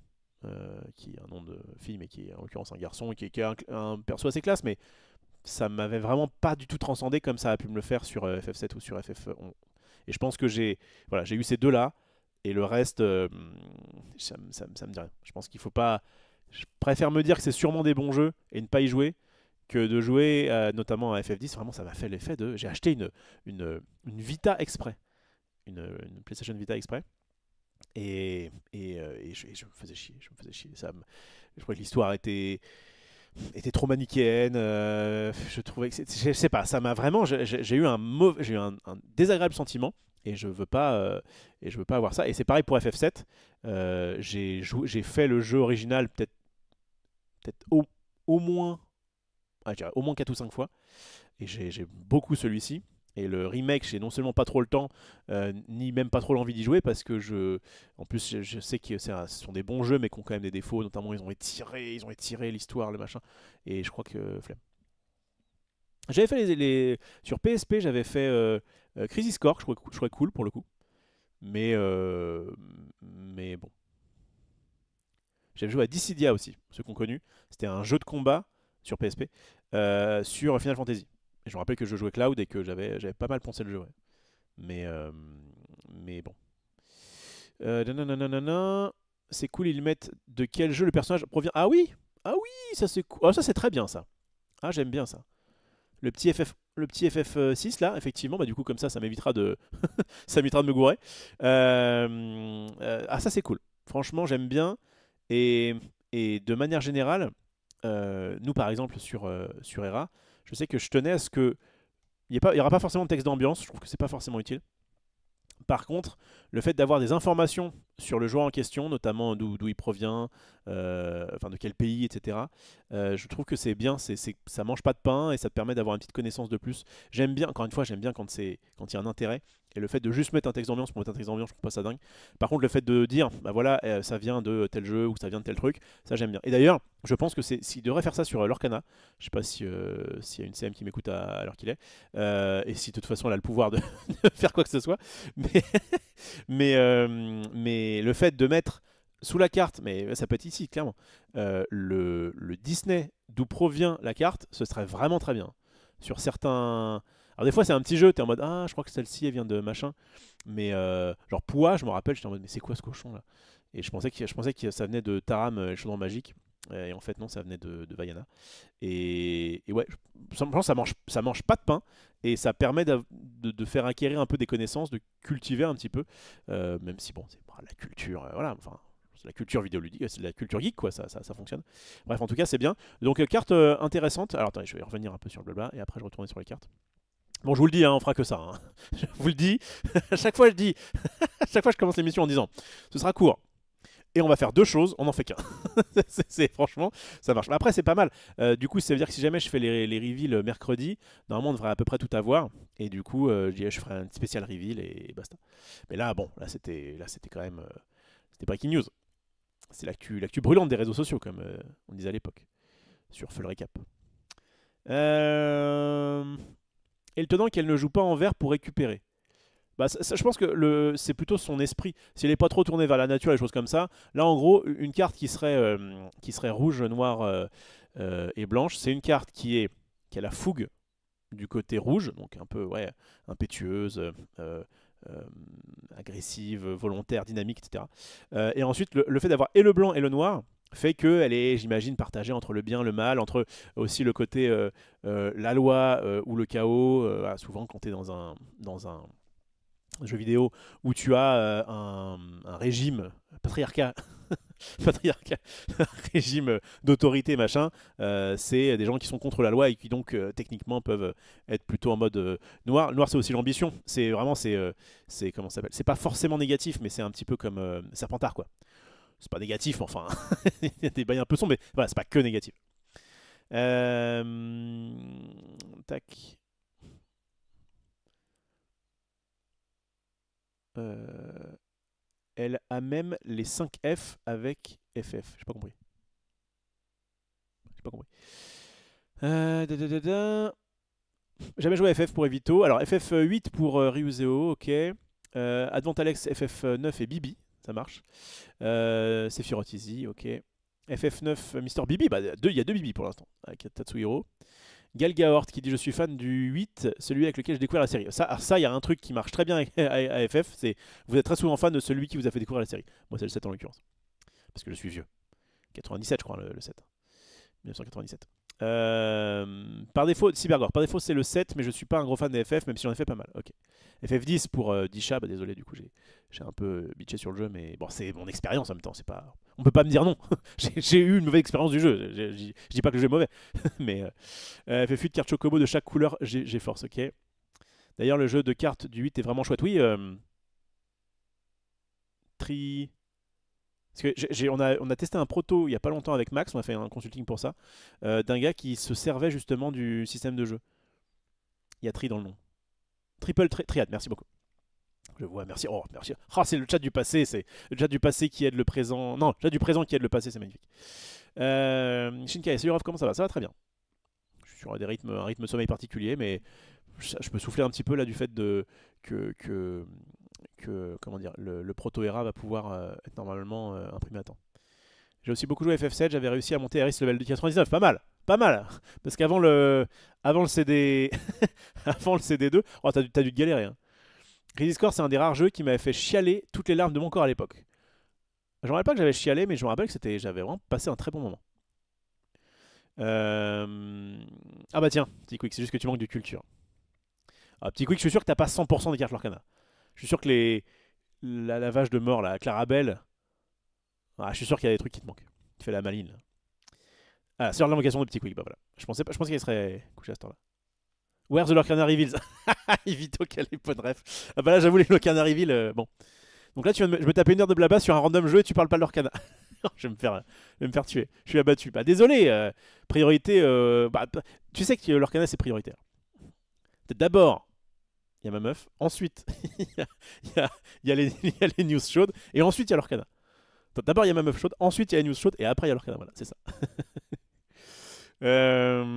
C'était annoncé dans le titre de la vidéo. Ouais, dans le titre de la vidéo, j'ai failli mettre Final Fantasy première carte et analyse des cartes Lorcana. Je me suis dit, attention, attention, tu te connais.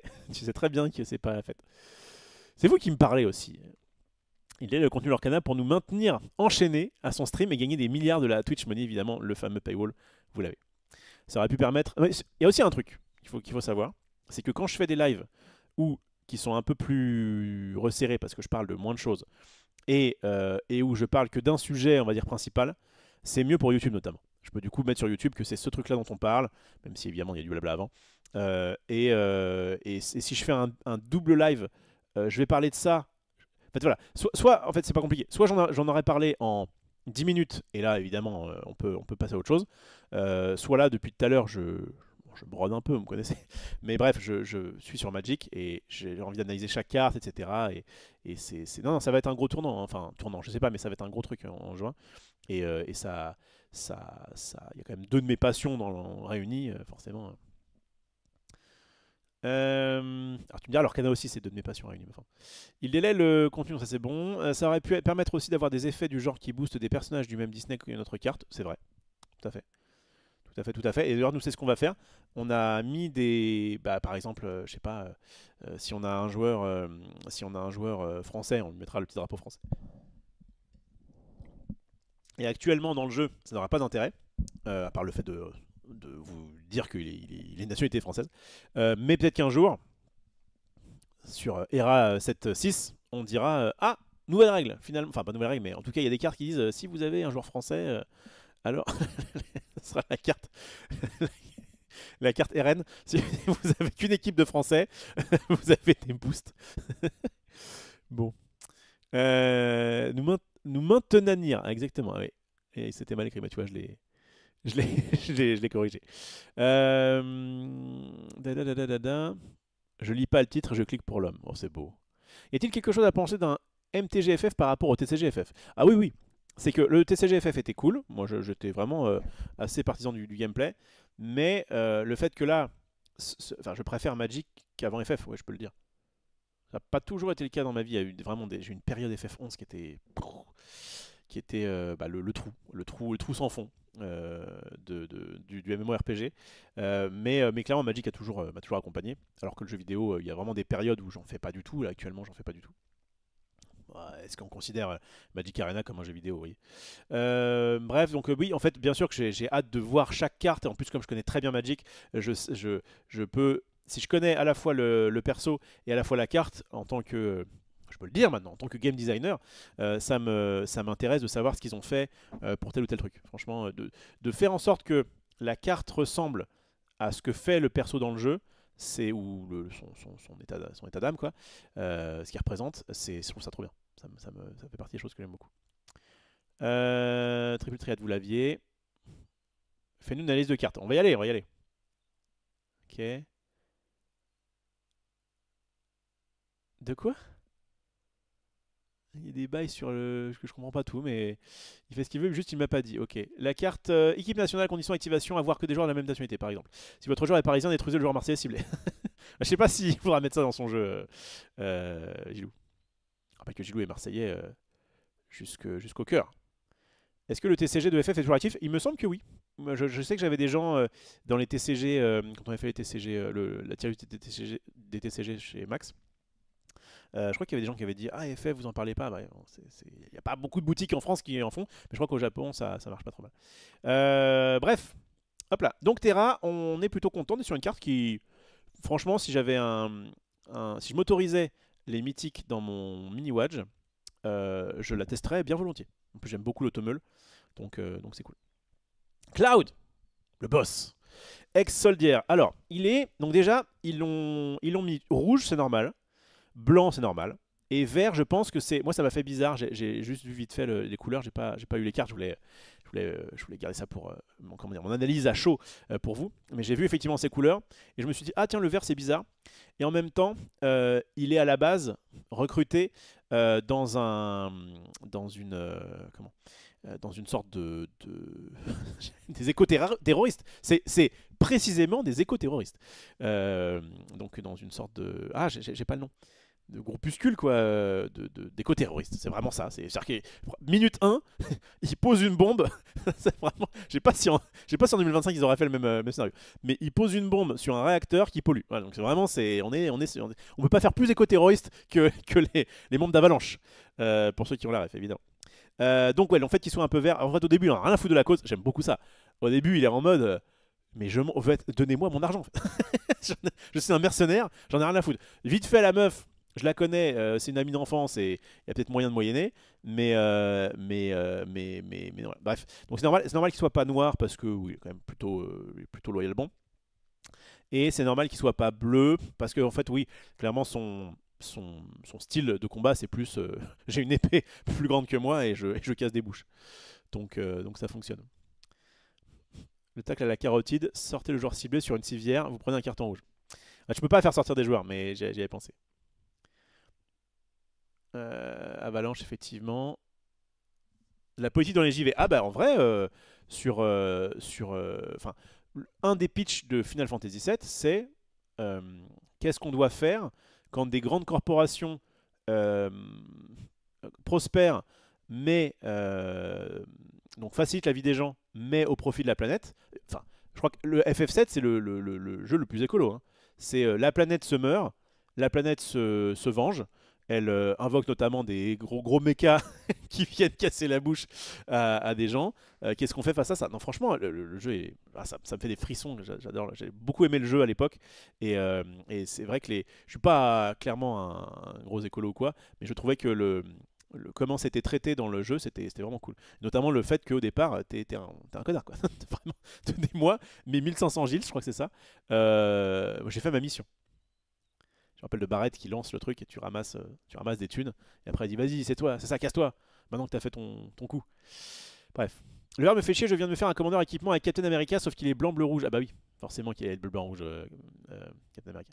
J'aurais bien mis le Cloud dedans s'il était pas vert. Yes, j'ai une épée plus grande que moi, j'ai le cerveau fucked up. Yes. Oui, c'est vrai qu'il est. Ah, il a un peu baigné dans l'énergie Mako, ça, il me semble. Ah, Ça fait longtemps que je l'ai pas fait, hein, mais j'ai des vieux restes. Le côté infusé du Mako, au Mako qui te donne des facilités sur les magies, ça aurait pu justifier le bleu pour Cloud. Ouais, éventuellement. J'ai mis à jour la tier list, je t'ai envoyé le lien sur X d'une autre tier list avec des rares super rares. Merci, t'es le boss. Merci, Lindro. On en parlera, j'imagine, mercredi. À moins qu'il y ait une autre breaking news. C'est le big boss de FF qui donne les droits d'exploitation au TCG FF et au Cross MTG. Il n'y a pas de conflit entre TCG. En fait, comme le jeu a quand même assez. C'est Square Enix qui faisait. Ça s'appelle Square Enix Product, je crois, qui faisait ça. Maintenant, ils ont quand même ils ont bien épongé la licence avec Et puis ça peut aider à ce que des gens aillent dans le TCG. Ça me choque pas trop. Si là, il devait y avoir un TCG Star Wars, ça serait bizarre. Enfin, pardon. S'il devait y avoir un Magic Cross Star Wars, je sais qu'il y a des gens qui y songent pour la fin de l'année, ce serait bizarre. Je pense plus effectivement à Avatar, le mec avec sa flèche sur le front là. Ce sera à mon avis plus plausible. Mais donc voilà, si le TCG vient d'arriver, c'est un peu chelou. Mais là, le TCG, je crois que ça va pas loin de 10 ans. Hein. Donc bon. Bien, donc Cloud ex Soldier. Effectivement, il a été plongé dans la potion magique, le Cloud, c'est vrai. Donc, il est 4-4 célérité. Célérité, c'est pas déconnant, effectivement. Quand il arrive, attaché jusqu'à un équipement que tu contrôles à lui. Alors, ok, je comprends mieux du coup maintenant en le lisant pourquoi tu voulais. Ce Captain America avait des bails avec ses équipements. C'est pas mal. Le fait de dire je mets une épée, en plus, ça c'est pas mal. Attends, je vais le lire jusqu'au bout et après je vous dis ce que je pense.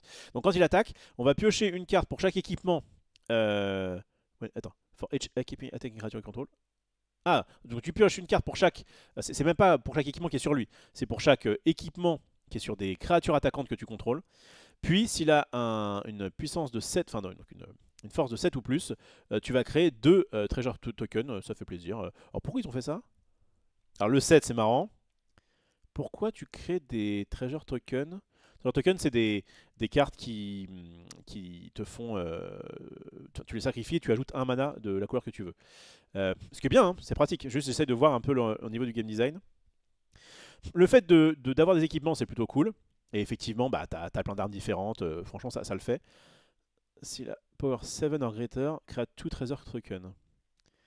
Par contre, le fait, j'imagine que c'est si jamais du coup t'as looté. Ok, si je pense que t'es en combat, tu viens de finir ton combat, t'as fait des dégâts avec ta grosse épée, du coup tu gagnes. C'est vrai qu'à la fin, à la fin du combat, il y avait cette petite page qui te disait combien t'avais gagné, si t'avais looté des équipements, etc. Et, j'ai la musique qui me revient un peu en tête.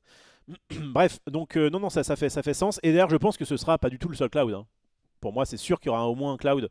Là, c'est dans la version Commander. Il y aura un cloud dans la version normale, hein. Ça me semble évident. Donc là, ils l'ont fait en mode on va se baser sur les équipements. Ils auraient pu explorer d'autres facettes de sa personnalité. Et d'ailleurs, peut-être font peut-être un cloud qui aura du bleu, j'en sais rien. Euh, mais, euh, mais voilà, c'est que pour le Commander. J'espère qu'ils ont fait Zach le go oublié du game, c'est vrai. Zach parti trop tôt. Ah, mais oui, c'est vrai qu'à la fin, Oui, oui, c'est ça. À la fin de Crisis Core, il y a Zach, et c'est pas impossible que moi aussi j'ai lâché ma petite larme. Ouais, ouais, ouais, ouais. C'est d'ailleurs le point qui me donne envie de jouer au remake, le changement de Zach. Ok. C'est la paye du mercenaire. Ouais, c'est un peu ça, ouais, t'as raison. Cloud, Internet, ils auraient pu lui mettre la portée. Hmm. Comme il pense qu'à la thune, ce gros michto. Bon, alors, qu'est-ce qu'on en pense? Alors, donc, déjà, ce qui est vraiment cool, c'est que. Alors, ce qui est dommage, c'est que comme c'est basé sur les équipements à Magic, c'est malheureusement un type de carte qui est trop cher. Et donc c'est pour ça notamment qu'on est plutôt content quand il y a ce genre de truc. Mais du coup, ça me fait évidemment penser à une épée. L'épée d'eau et de feu, je crois que c'est toujours la meilleure, il me semble, hein. Épée d'eau et de feu. Très mauvaise traduction d'ailleurs, parce que c'est épée d'eau et de feu en français. En anglais, c'est Fire and Ice. Faites un effort. Faites un petit effort, les gars. Attends, je vais vous la mettre en version française propre. Voilà. Donc c'est un équipement pour 3. Alors, le problème des équipements, en fait, ça pallie le souci des auras Magic. Une aura Magic, c'est vous avez une carte, vous mettez une aura sur cette carte, elle est boostée, et vous êtes content, sauf que si jamais on vous tue la carte, on vous la gère d'une façon ou d'une autre, bah du coup vous avez perdu deux cartes. Donc ça fait une carte désavantage, c'est horrible. Ils ont un peu corrigé ça en faisant que la carte, quand tu la joues, elle te fait piocher ou tu la récupères, mais c'est vrai que les auras Magic, c'est quand même le parent pauvre des types de cartes. Concernant les équipements, c'est aussi un parent pauvre parce qu'ils ont dit bon, mettons qu'on a une arme, on la file à un gars, et si jamais le mec meurt, bah, l'arme reste sur le champ de bataille et du coup tu peux la récupérer. L'idée est plutôt cool, franchement ça marche. Mais du coup ils ont fait ça, bah, c'est plus cher qu'une aura. Donc là il faut payer 3 pour la mettre, puis il faut payer 2 pour l'équiper. C'est un peu le bout du monde. Le fait de dire je la mets pour 3 et au tour d'après je peux, enfin bref quand vous pouvez jouer Cloud, je peux directement l'attacher, j'ai pas à payer 2. Et encore, là je parle d'une carte qui s'équipe que pour 2. Il y a des, il y a des, il y a des cartes qui vont justement mettre plus 3. Alors je connais pas les équipements par cœur, mais il y a des, je crois qu'il y a une autre épée, attendez. C'est pas l'épée de la vengeance ou vertu? Vengeance. C'est pas la meilleure. Attendez. Il y a une carte qui serait encore mieux parce qu'elle met pile. Elle met pile 3. Parce que c'est bien s'il a 3 de force. Ouais, du coup, évidemment, des épées, on a 2-3.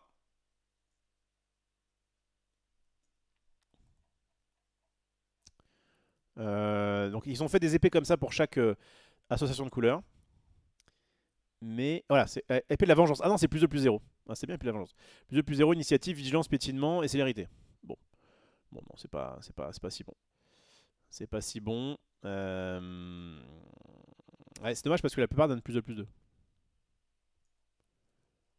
Regarde Colossus. Ah, c'est le gros marteau, non?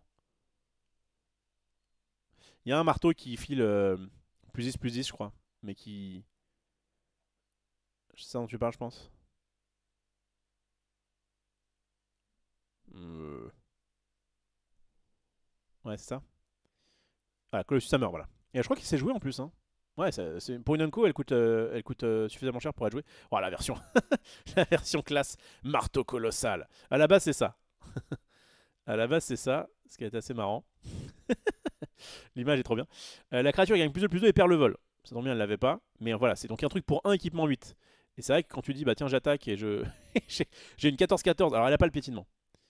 Elle a pas le piétinement, mais par contre, du coup, tu as pioché des cartes et tu vas créer des trésors. Bon. Alors, il faudra un truc avec le piétos, quoi. Ouais. Ok, bon en tout cas, voilà, ça va être dans un jeu équipement, pourquoi pas. Donc c'est pas très good stuff comme on dit. Good stuff c'est un truc qui est bien tout seul. Là il lui faut des équipements. Si t'as pas d'équipement, t'as une 4-4 célérité pour 5 qui fait rien. Donc Donc oui, c'est vraiment dans un thème particulier, mais je le répète, il y aura des clouds qui seront d'autres clouds, c'est évident. Très bien. Ok, il veut pas. Bon, bon bah on va aller sur Tidus. Donc, Yunas Guardian, effectivement. Oh, il est Bant. J'aime beaucoup cette association de couleurs, c'est ma préférée. Je vais zoomer. Je peux pas mieux. Ouais, je peux pas mieux. Ok, restons comme ça. Donc, c'est une 3-3 pour 3, magnifique. Au début du combat, pendant votre tour, ouais, tu peux déplacer un counter, en plus j'aime bien les counters, donc un marqueur d'une créature ciblée que tu contrôles sur une seconde, cible que tu contrôles. Ok, donc 3-3 pour 3, et au début du combat, tu déplaces un marqueur. Quand une ou plusieurs créatures que tu contrôles avec des marqueurs sur elles infligent des blessures de combat à un joueur, c'est beaucoup quand même, tu peux piocher une carte et proliférer. Et tu fais ça qu'une fois par tour. Ok. Alors, je connais pas assez. Je me dis, j'ai fait dû faire le premier CD entre guillemets. J'ai fait la première partie de FF 10. Je trouve ça logique qu'il soit blanc, bleu. Ouais, blanc, bleu, vert. Ça me choque pas trop. Et qu'est-ce que je voulais dire? Et en fait, ils jouent avec les marqueurs. Il est un peu léger. Je trouve que le power level est pas dingue. Parce qu'il faut. Ça demande un setup. Ça demande des cartes avec des compteurs, lui-même n'en mettant pas. Par contre, moi qui aime bien les marqueurs, la synergie marqueur à Magic, c'est plutôt cool. You may draw a card proliferate. Alors proliferate, c'est que tu vas... La prolifération, c'est que tu vas... Donc non seulement tu vas piocher une carte, c'est cool. Attends, c'est whenever one or more avant. Même si jamais tu as plusieurs créatures qui attaquent et qui mettent des blessures à l'adversaire, c'est une seule fois que ça se déclenche. Donc le fait de piocher une carte. Et tu peux proliférer. Donc proliférer, ça marche bien évidemment avec les marqueurs, puisque tu vas choisir n'importe quel marqueur sur le champ de bataille et même sur les joueurs, parce qu'il peut y avoir des marqueurs qui vont sur les joueurs, et tu peux l'augmenter de 1. Donc évidemment ça peut être très fort si tu as des petits marqueurs plus 1 plus 1, hein, on pense surtout à ça. Et en fait je suis content. Alors je suis content pour deux raisons. La première c'est que on a un deck Bant, moi j'aime beaucoup cette couleur, cette association de couleurs, comme je vous le disais. Et en plus, il sera basé sur les marqueurs, c'est évident. Et j'ai vraiment hâte de voir ça. C'est vraiment une synergie que j'aime bien. Parce que non seulement ça fait des petits. Il y a beaucoup de cartes qui font des petits effets un peu sympas avec les marqueurs.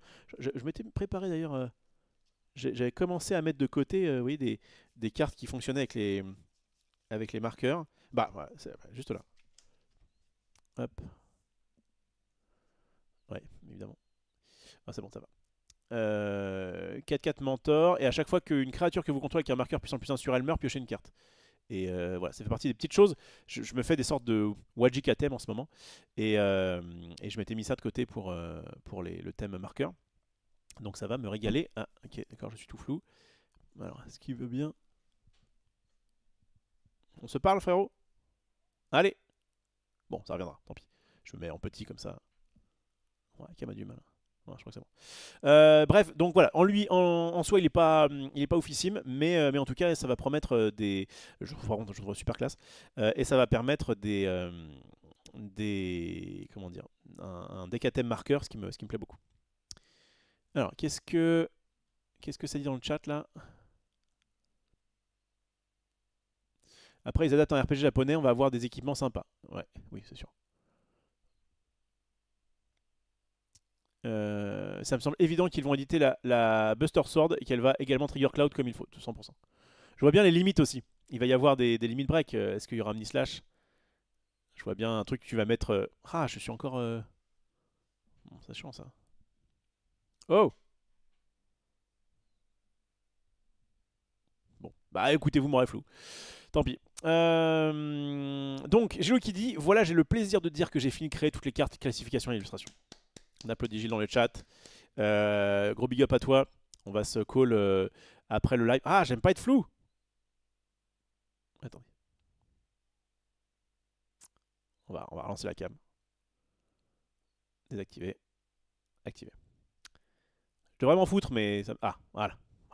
Ah, là, on voit mes traits, on voit mes beaux yeux bleus. Voilà, ça c'est très bien. Et bah nickel. Donc ouais, je pensais après le live, je bouffe et puis ensuite je te call si t'es pas mort de fatigue. Et on essaye de voir un petit peu de faire les dernières finitions avant impression demain matin. Ouais, Gilou il bosse, hein. Il bosse, il bosse. Ça vaut pas Galadriel, Light of Valinor dans la même couleur. On va regarder ça. Alors attends. Galadriel. Je me rappelle de moi il y a 20 ans, fan du Seigneur des Anneaux et de Magic. Si on m'avait dit qu'il y avait un crossover comme ça, franchement, ça regarde. Ah, elle existe qu'en anglais, visiblement. Elle existe qu'en anglais, je vous l'affiche. Elle est très belle. 3-3 pour. On dirait un peu du Magali Villeneuve, mais c'est pas le cas. 3-3 pour 5. Évidemment, c'est un elfe légendaire noble, c'est logique. Et qui a alliance quand une autre créature. Oh, bah attends, je vais le dire en français ici. À chaque fois qu'une autre créature que vous contrôlez arrive, choisissez l'un qui n'a pas été choisi ce tour-ci. Toi, tu ajoutes 3 mana verts. Toi, tu mets un marqueur puissant sur chaque créature que tu contrôles. Toi, tu fais regard 2, tu pioches une carte. C'est pas mal, mais par contre, je trouve que la carte est pas. Elle est pas très forte. Enfin, en tout cas, moi, encore une fois, je réfléchis qu'en termes de 1 contre 1. Pour moi, le Magic multijoueur, c'est une hérésie. Et le fait d'avoir une 3-3 pour 5 qui fait rien quand elle arrive, je trouve que elle est pas ouf. Enfin, je la trouve pas très bien. Hop. Alors, ce qui est bien, c'est qu'elle peut proliférer des marqueurs fly par exemple et en bouger sur une autre créature, puisque deux sur la même ne sert à rien, tout à fait. Alors, Bant, qu'y a-t-il de bon dans Célestia, Azorius, Vive le Noir, Vive Golgari? Attends, mais moi j'ai joué avec ça, moi. En plus, c'était avec des marqueurs. J'ai été champion de commandeur à l'époque grâce à cette superbe Gennara Azura de guerre 3-3 vols pour 3 qui pouvait. En fait, ce qui était cool avec son effet, c'est maintenant elle serait à la power level d'une bonne unco. Hein. C'est le temps a changé. Hein. Le power creeping est passé par là. Mais ce que je voulais dire, c'est que euh, le, le fait de pouvoir dire j'ai un commandant qui coûte le moins de couleurs possible, enfin, le moins de mana possible pour ma tricolorité, encore ce qui n'est pas tout à fait le cas maintenant avec les hybrides, mais bref. Et j'ai une 3-3 vol qui va permettre de mettre des points et de pouvoir bien s'équiper d'ailleurs. Tu faisais tour 3, dans l'idéal tu faisais tour 1 Noble Hierarque, tour 2 Genara, tour 3 Jidou Mezawa, t'étais content. Et le fait est que garder 2 mana up pour dire bah, je peux booster ma bête, et si jamais il fait un spell, j'ai un contre pour le manger. Vraiment, j'ai vraiment bien aimé cette période de Gennara qui m'a fait être quand même troisième français à l'époque sur le championnat de France. Euh, je reviens ici vite fait. On veut voir une photo pour preuve. Rafik Jedara, ton allégeance à Bante est éternelle. Eh, Rafik, j'avais commencé par ça, effectivement. Attends, bouge pas.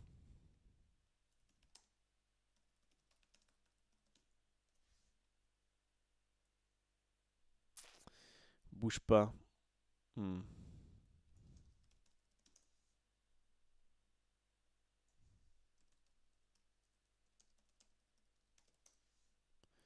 Hmm.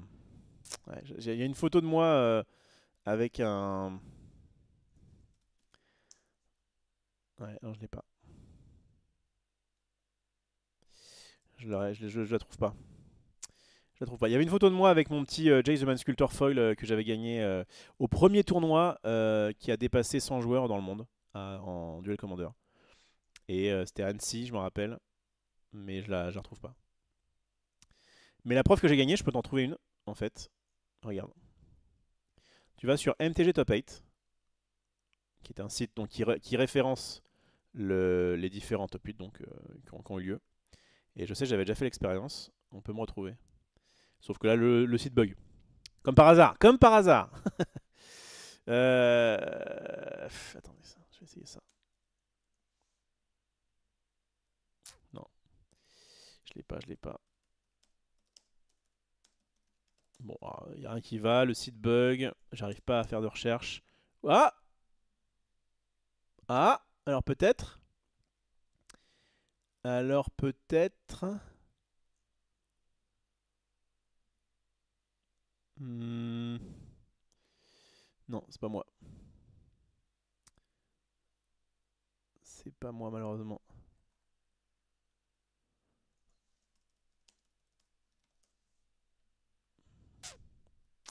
Je me trouve point.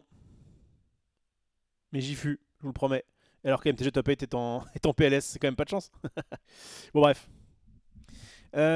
Conseiller deck Commander déjà fait comme ça ou il vaut mieux faire soi-même, c'est juste pour jouer entre amis, je suis pas TCG de base. Oui, ça marche bien. Ça marche bien en. Alors, bon. En gros, les decks Commander, c'est là ce que je suis en train de présenter, c'est très cool pour pouvoir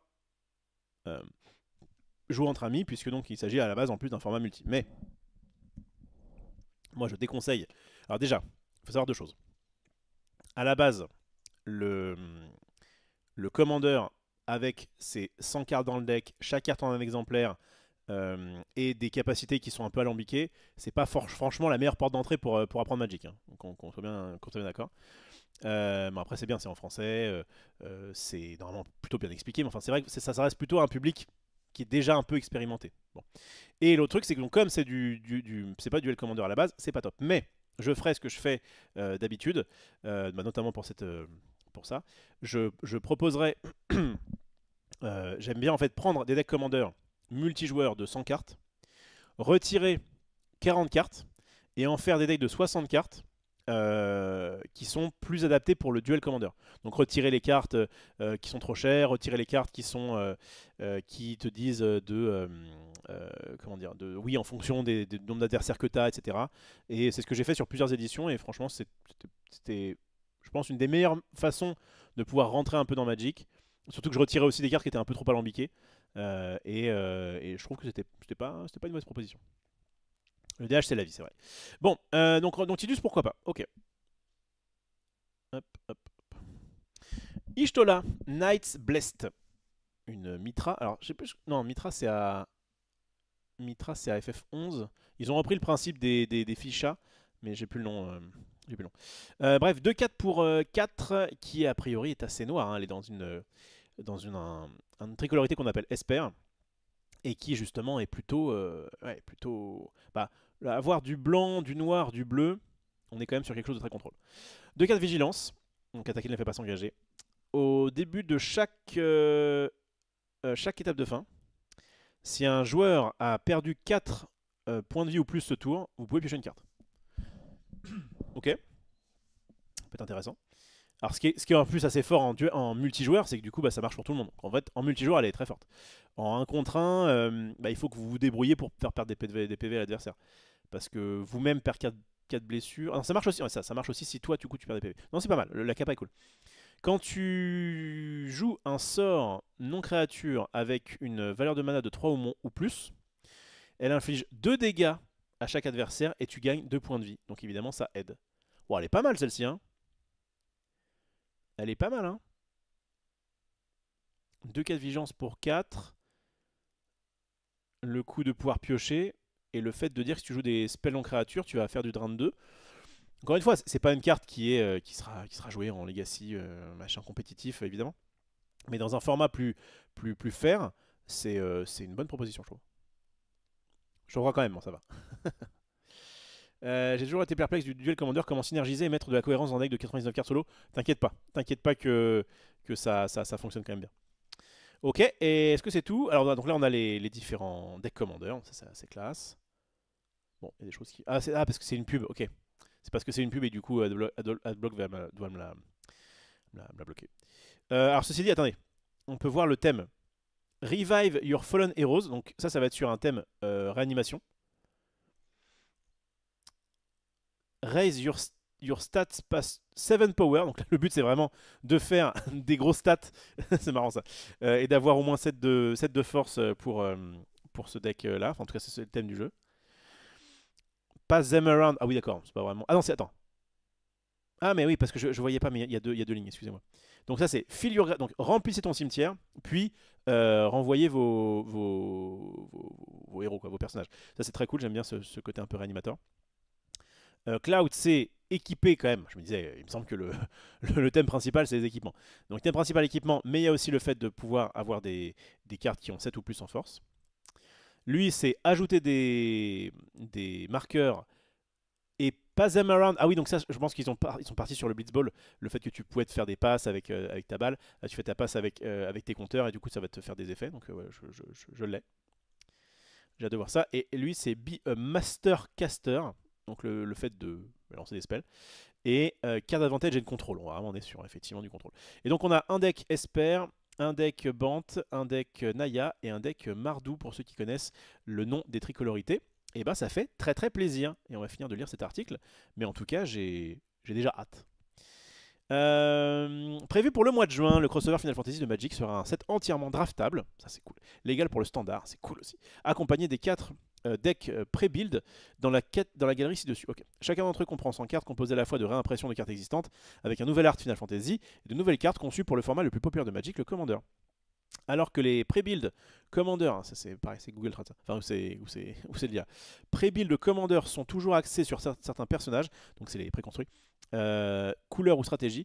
La particularité de celle-ci est que chacune est construite autour du jeu d'un seul jeu Final Fantasy, en particulier 6, 7, 10 et 14. Ah d'accord, ce sera focus sur un des... Ok, oui, donc je comprends mieux les gens qui sont un peu déçus de ne pas avoir leur FF favori. C'est que si c'est full sur le jeu en question, bah du coup ça te fera moins de cartes. Ouais, je pense qu'ils auraient pu remplacer le 6 par le 8, je suis d'accord. Ou voir le 9.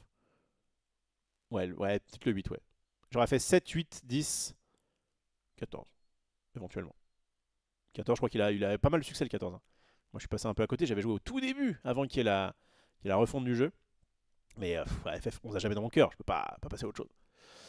Vous avez fait un commentaire à quelle idée? Oui, probablement. Les deux Final Fantasy sont tellement riches en personnalités, en personnages populaires et en décors uniques que le choix d'un seul jeu comme thème a fourni plus de matière que nécessaire pour concevoir un jeu de cartes complet, explique Daniel Holt, concepteur principal du jeu et responsable du jeu Commander. Le fait d'aborder chaque jeu comme un seul jeu nous a également permis de plonger dans l'histoire de chacun d'entre eux. Ah, ils ont dû refaire les... ils ont dû se refaire les jeux main en main, c'est sûr. Et de capturer encore plus de moments précis appréciés de l'histoire du jeu que nous n'aurions peut-être pas pu réaliser autrement. Très bien. Donc, beaucoup de fans passionnés de Final Fantasy dans l'équipe, très bien. L'équipe a choisi ces 4 jeux Final Fantasy en se basant sur un équilibre entre ce qu'elle souhaitait pour le gameplay de chaque jeu et la notoriété générale de chaque histoire. Holt explique que si Final Fantasy 7 et 14 ont été sélectionnés sans hésitation, 6 et 10 ont fait l'objet de plus de discussions. Le 10, je pense, je l'aurais mis, mais bon, le 6, c'est vrai. C'est l'un des produits pour lesquels tout le monde s'est investi à chaque étape du développement, car nous avons beaucoup de fans passionnés de Final Fantasy dans l'équipe. Bien sûr, même au sein de ces choix, il y a des décisions à prendre quant à la direction à prendre. Par exemple, la trilogie du remake de Final Fantasy 7 s'est déroulée en même temps que le développement de ce set magique. Ce set de Magic, je pense. Je sais pas. Le préconstruit Commander raconte-t-il l'histoire de l'original ou de sa réimagination de la réalité? Dylan ce gars-là, principal narrative game designer chez Wizards of the Coast et narrative lead pour le set, explique que vous verrez un peu des deux dans les visuels de ce deck, mais que l'histoire elle-même suivra le classique de 97. On est très content, c'est ça qu'on voulait. Enfin, moi en tout cas. Notre approche fondamentale de Final Fantasy 7, pardon. Mettre comme ça sera mieux. Remake et Final Fantasy VII Rebirth pour pousser la fidélité de chaque personnage. Attends, j'ai raté une phrase. Notre approche fondamentale de Final Fantasy VII était de capturer la narration du jeu PS1 original, tout en utilisant l'esthétique moderne de Final Fantasy VII Remake. Oui, parce que le côté, ils appelaient ça le SD, c'était Super Deformed. Effectivement, bon, quand t'es pas dans une cinématique, ça fait bizarre. Hein. Moi, la première fois que j'ai lancé, j'avais vu Final Fantasy, super jeu, il avait des super notes, je l'avais acheté du coup. Je m'étais fait influencer par des consoles plus et autres. Je l'avais mis, j'avais vu la cinématique de début, j'étais en mode, oh, trop bien. Après, j'avais joué au jeu, j'avais fait, qu'est-ce que c'est que cette merde? Et au bout d'une heure, à peu près, j'arrive au premier boss, un petit peu moins, bon, le temps de lire, tout ça, machin. J'arrive au premier boss qui est le scorpion dans le réacteur, et je fais ma première limite break, je crois. Et je suis en mode, ok, c'est trop bien. Vraiment, j'ai appris une sensation que je ne connaissais pas. Je me suis fait dépuceler des jeux de rôle, enfin des RPG, quoi. En disant, ok, je vois. C'est un peu moche, mais il y a une histoire qui est cool. Et il y a des combats qui sont un peu épiques. Et ouais, vraiment, ça m'avait. Il y a eu un avant-après, quoi. Donc ça, c'est cool. J'en étais où? Notre approche fondamentale de Final Fantasy VII est de capturer la narration, donc ça je l'ai lu.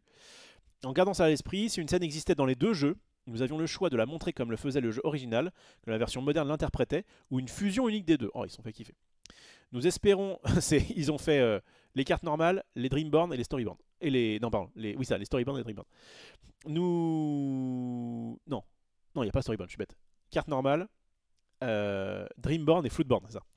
Nous espérons que ce jeu sera familier et nostalgique pour les joueurs du jeu original et de la série moderne. Nickel. En parlant de nostalgie, Final Fantasy VI est un cas à part, car il n'a pas les références artistiques plus modernes que les 3 autres jeux peuvent offrir. C'est vrai que du coup les jeux, c'est tout frais.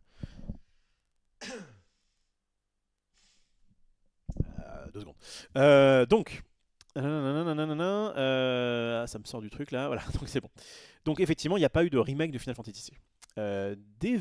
Devenue, j'imagine, ça va lire comme ça. Deveney, je pense qu'on dit You. Bon, le gars, il explique qu'ils ont voulu rester proches de ce que les fans attendent de leur sprite en pixel art et de leur concept art restreint, tout en les développant. Il espère que les designs des personnages devraient ressembler à ce dont vous vous souvenez, même s'il s'agit d'une hybridation, de nombreuses références différentes et d'idées nouvelles. Moi je sais qu'ils avaient notamment refait des cinématiques pour le personnage de Final Fantasy 1, je crois que c'était le Warrior of Light, guerrier de la lumière ou je sais pas quoi. Et ouais, il avait refait en mode un peu classe alors qu'à la base c'était 3 pixels. Tant qu'ils font pas des screens du jeu comme One Piece, oui non mais genre, tout va être nickel, refait, enfin au niveau, là on l'a vu sur les 4 cartes, au niveau beauté, je pense qu'on sera pas en reste. Donc, faut vraiment que je me mette un petit truc parce qu'à chaque fois je mets 1000 ans, ça doit être très très pénible pour vous aussi. Donc, j'en suis là je crois. Pour y parvenir, WotC a même consulté directement l'équipe de Final Fantasy VI, wow, à l'ancienne, pour mettre à jour ses personnages selon les standards requis pour l'art magique. Bon, c'est un peu mal traduit aussi, ça n'aide pas. Nous avons mis au point un flux de travail qui demandait aux artistes conceptuels et aux artistes de cartes d'extraire les dessins de personnages caractéristiques du concept original et légendaire de Yoshitaka Amano, des sprites originaux de FF6 et des portraits de personnages de FF6 Pixel Remastered. Ah oui, il y a quand même eu un truc. Afin de synthétiser les éléments les plus cohérents du dessin de chaque personnage pour en faire quelque chose de nouveau. Bon, ils sont creusés, hein. Je pense qu'ils ont mis 1 an pour développer ça et que ça va être propre. Nous avons également encouragé nos artistes à peaufiner les détails et à explorer les éléments qu'ils pensaient pouvoir pousser plus loin. Tissus, motifs, textures. Ensuite, nous avons rencontré l'équipe de révision de Final Fantasy VI qui nous a fait part de ses commentaires sur les éléments essentiels qu'elle souhaitait conserver et sur les nouveaux éléments qui l'enthousiasmaient. Trop bien. Travailler en main dans la main, ça fait plaisir. Les designs des personnages devraient ressembler à ce dont vous vous souvenez. Ok, donc bon, il répète à chaque fois, j'aime pas ça. Les 4 jeux étaient donc décidés, mais lorsqu'il s'agit de commandeurs, ce n'est que la moitié de l'équation. WotC devait également déterminer quel personnage mènerait chaque deck. Cloud est peut-être le choix le plus évident pour le set, c'est vrai. Mais Holt m'a dit que les autres personnages ont fait l'objet d'un brainstorming. Ouais, donc il a vraiment fait une interview de dégâts, quoi. Céleste a été envisagé pour le 6 car le deck est centré sur le monde en ruine et la seconde moitié de ce jeu. J'ai pas fait le 6, je sais pas trop. Tandis que le Yuna a été envisagé pour le 10, effectivement, car il est populaire auprès des fans. Ils ont finalement décidé de s'en tenir aux personnages principaux, mais FF14 est un MMO, ce qui pose un problème particulier. Pour Y'shtola, il s'agissait d'un mélange de popularité du personnage et de sa capacité à lancer des sorts. Son histoire et le développement de son personnage offraient un large éventail de capacités et de moments à exploiter pour mener son deck, explique Holt, ajoutant que ce jeu la représente plus particulièrement pendant son arc Shadowbringers. L'idée de créer un commandant guerrier de la lumière a été explorée, mais Holt explique que ces idées ont été très approfondies et que votre héros personnel a de nombreux moments à vivre dans ce jeu, même s'il n'est pas à la tête du jeu. Très bien. Il s'agit maintenant de trouver comment faire tenir l'histoire, les personnages et les thèmes d'un jeu vidéo entier dans un seul deck et dans les restrictions soigneusement équilibrées des 5 couleurs de Magic. C'est vrai. La construction de ces decks nous a obligés à décider de l'identité des couleurs pour le choisir. Oui, parce que là par exemple le Cloud qui est blanc, rouge et vert fait que tout votre deck a une identité couleur de ces couleurs-là, et donc ne pourra pas avoir de carte noire par exemple. Est-ce qu'on verra un Sephiroth dans le deck, dans ce deck-là? Peut-être qu'on verra un Sephiroth à l'ancienne, une sorte de blanc-rouge. Le Sephiroth du passé, c'est pas impossible qu'il ait, quand il n'avait pas sa part de noirceur, c'est pas du tout impossible qu'il le fasse quand même. Mais vous voyez, il va falloir qu'il triche un petit peu. Bon, Sephiroth quand même, c'est quand même un peu censé être l'ennemi du bail. Il y a forcément une part de noir même dans son attirail. Il y a du noir. Je pense qu'ils feront. J'avais réfléchi. Je pense qu'ils feront un personnage qui sera blanc, noir, noir. Enfin, en termes de coup de mana. Je le piffais. Il y aura peut-être un peu de rouge aussi éventuellement. Non, mais il est plus posé. Ouais, je pense blanc, noir, noir, ça me paraît pas mal. Où j'imagine bien blanc, noir et un hybride blanc-noir. Je sais pas. Bon. La construction de ce deck nous oblige à décider. Ça, il faut vraiment que je fasse ça. Ok. En précisant que ce n'est pas un hasard si les 4 decks incluent du blanc. Ah oui, c'est vrai. À la fois pour le thème et pour couvrir le large éventail de héros que nous voulions inclure dans chaque deck. Ah oui, c'est vrai. J'ai pas forcément fait le rapprochement. Mais le fait que techniquement c'est des héros, ils sont censés quand même avoir une part de lumière en eux, à moins de faire un... En fait, ça, si c'était dit, bah attends, on va faire un deck spécial méchant de Final Fantasy tout confondu, oui, bah là ils auraient pu se passer de blanc. Mais là c'est vrai que c'est un peu compliqué. Comme nous l'avions mentionné, le deck du 6 est centré sur la dernière moitié du jeu. Il s'agit donc essentiellement de reconstruire votre groupe en ramenant d'autres créatures de votre cimetière. D'accord, il doit se passer un truc que je n'ai pas. Pour le set, Cloud brandissant une grande épée s'inscrit parfaitement dans les stratégies d'équipement, ça je suis d'accord, d'un deck Magic blanc-rouge. Mais Holt explique que l'ajout du vert au mélange nous a permis d'intégrer les cartes La Puissance Compte, et les cartes font référence à la planète et au flux de la vie. Ouais, ça c'était sûr. Alors que la capacité de Tidus à faire circuler les compteurs pourrait vous faire penser que le deck du 10 tourne autour du Blitzball, ce que j'ai dit. Cette stratégie classique de blanc, bleu, vert est en fait principalement issue de l'idée du système sphère grid du jeu. Ah, le sphérié. Comme moyen de donner du pouvoir à vos créatures. Holt admet également qu'il était difficile de choisir le thème du 14, mais son identité de couleur blanc, bleu, noir leur a permis de s'orienter vers un thème de lancement de sorts sans créature, tout en incluant les personnages qu'il souhaitait. Nickel. Enfin, Commander est peut-être centré sur votre chef, sur votre commandant, mais les RPG sont souvent centrés sur l'ensemble de votre groupe. Et WotC ne laissera pas les seconds rôles de ces jeux dans l'ombre. Bah oui, autant en profiter pour mettre des persos un peu sympas, mais qui ne sont pas forcément dans la lumière. Les jeux Final Fantasy sont pleins de personnages adorables et de méchants, et il était très important de les inclure dans ces packs. Bien que je ne puisse pas encore donner des détails sur les personnages inclus dans chaque deck ou sur leur capacité, les fans peuvent s'attendre à voir certains de leurs personnages préférés dans les 99 cartes de chaque deck, sous la forme de nouvelles créatures légendaires et capturées en action sur d'autres sorts passionnants. Oui, d'accord. Je me disais, tiens, capturer. Le 7 FF de Magic sortira le 13 juin. Ah, c'est le 13 juin. Le 11, c'est... Ok. 11 avril, sortie de la nouvelle édition de Magic sur Tarkir, là, avec des dragons. Et c'est le 13 juin pour FF. Bon, ça change pas grand chose. Et si vous ne voyez pas votre jeu ou votre personnage Final Fantasy préféré ici, ou même si vous le voyez, ne vous inquiétez pas. Oui. Holt m'assure que les 16 jeux principaux auront leur moment de gloire dans les produits d'accompagnement, ça va régaler. Tout comme pour les decks Commander Warhammer 40 000 de 2022, vous trouverez ces decks en version normale et collector. Vous pourrez lire l'interview complète sans coupure ci-dessous. Ah oui, d'accord, c'était un résumé. Oh bah flemme. Hein.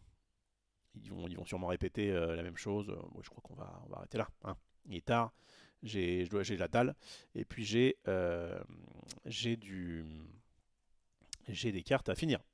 Bon, très bien. Et ben écoutez, je suis évidemment hypé. Il n'y avait pas besoin de ça pour me hyper. Mais en tout cas, c'est cool de voir qu'ils sont vraiment aussi bien travaillés et respectés la licence. J'ai vraiment hâte de voir la suite des choses. N'hésitez pas à me dire ce que vous en avez pensé. Notamment sur YouTube. Je lirai vos commentaires avec plaisir. Si jamais vous voulez me soutenir sur YouTube, je rappelle qu'il y a le petit bouton rejoindre. Et puis il est bien tard ici sur Twitch dans le présent. Et donc on va aller, je vais vous rendre la liberté à certaines personnes qui étaient là jusqu'au bout. Pas de leur canal donc aujourd'hui, c'est pas bien grave, on a le temps pour ça. Le 7-7 n'est pas sorti demain. Et normalement d'ailleurs, donc je vous dis demain je suis chez Max donc je pourrais pas être présent. Mais il semblerait que mercredi soir, je sois des vôtres pour notamment vous analyser les cartes Lorcana et peut-être faire un petit tier list, notamment grâce à l'Inro. Bref, eh ben écoutez, je vous fais des bisous et je vous dis donc probablement à mercredi soir. Ciao, ciao.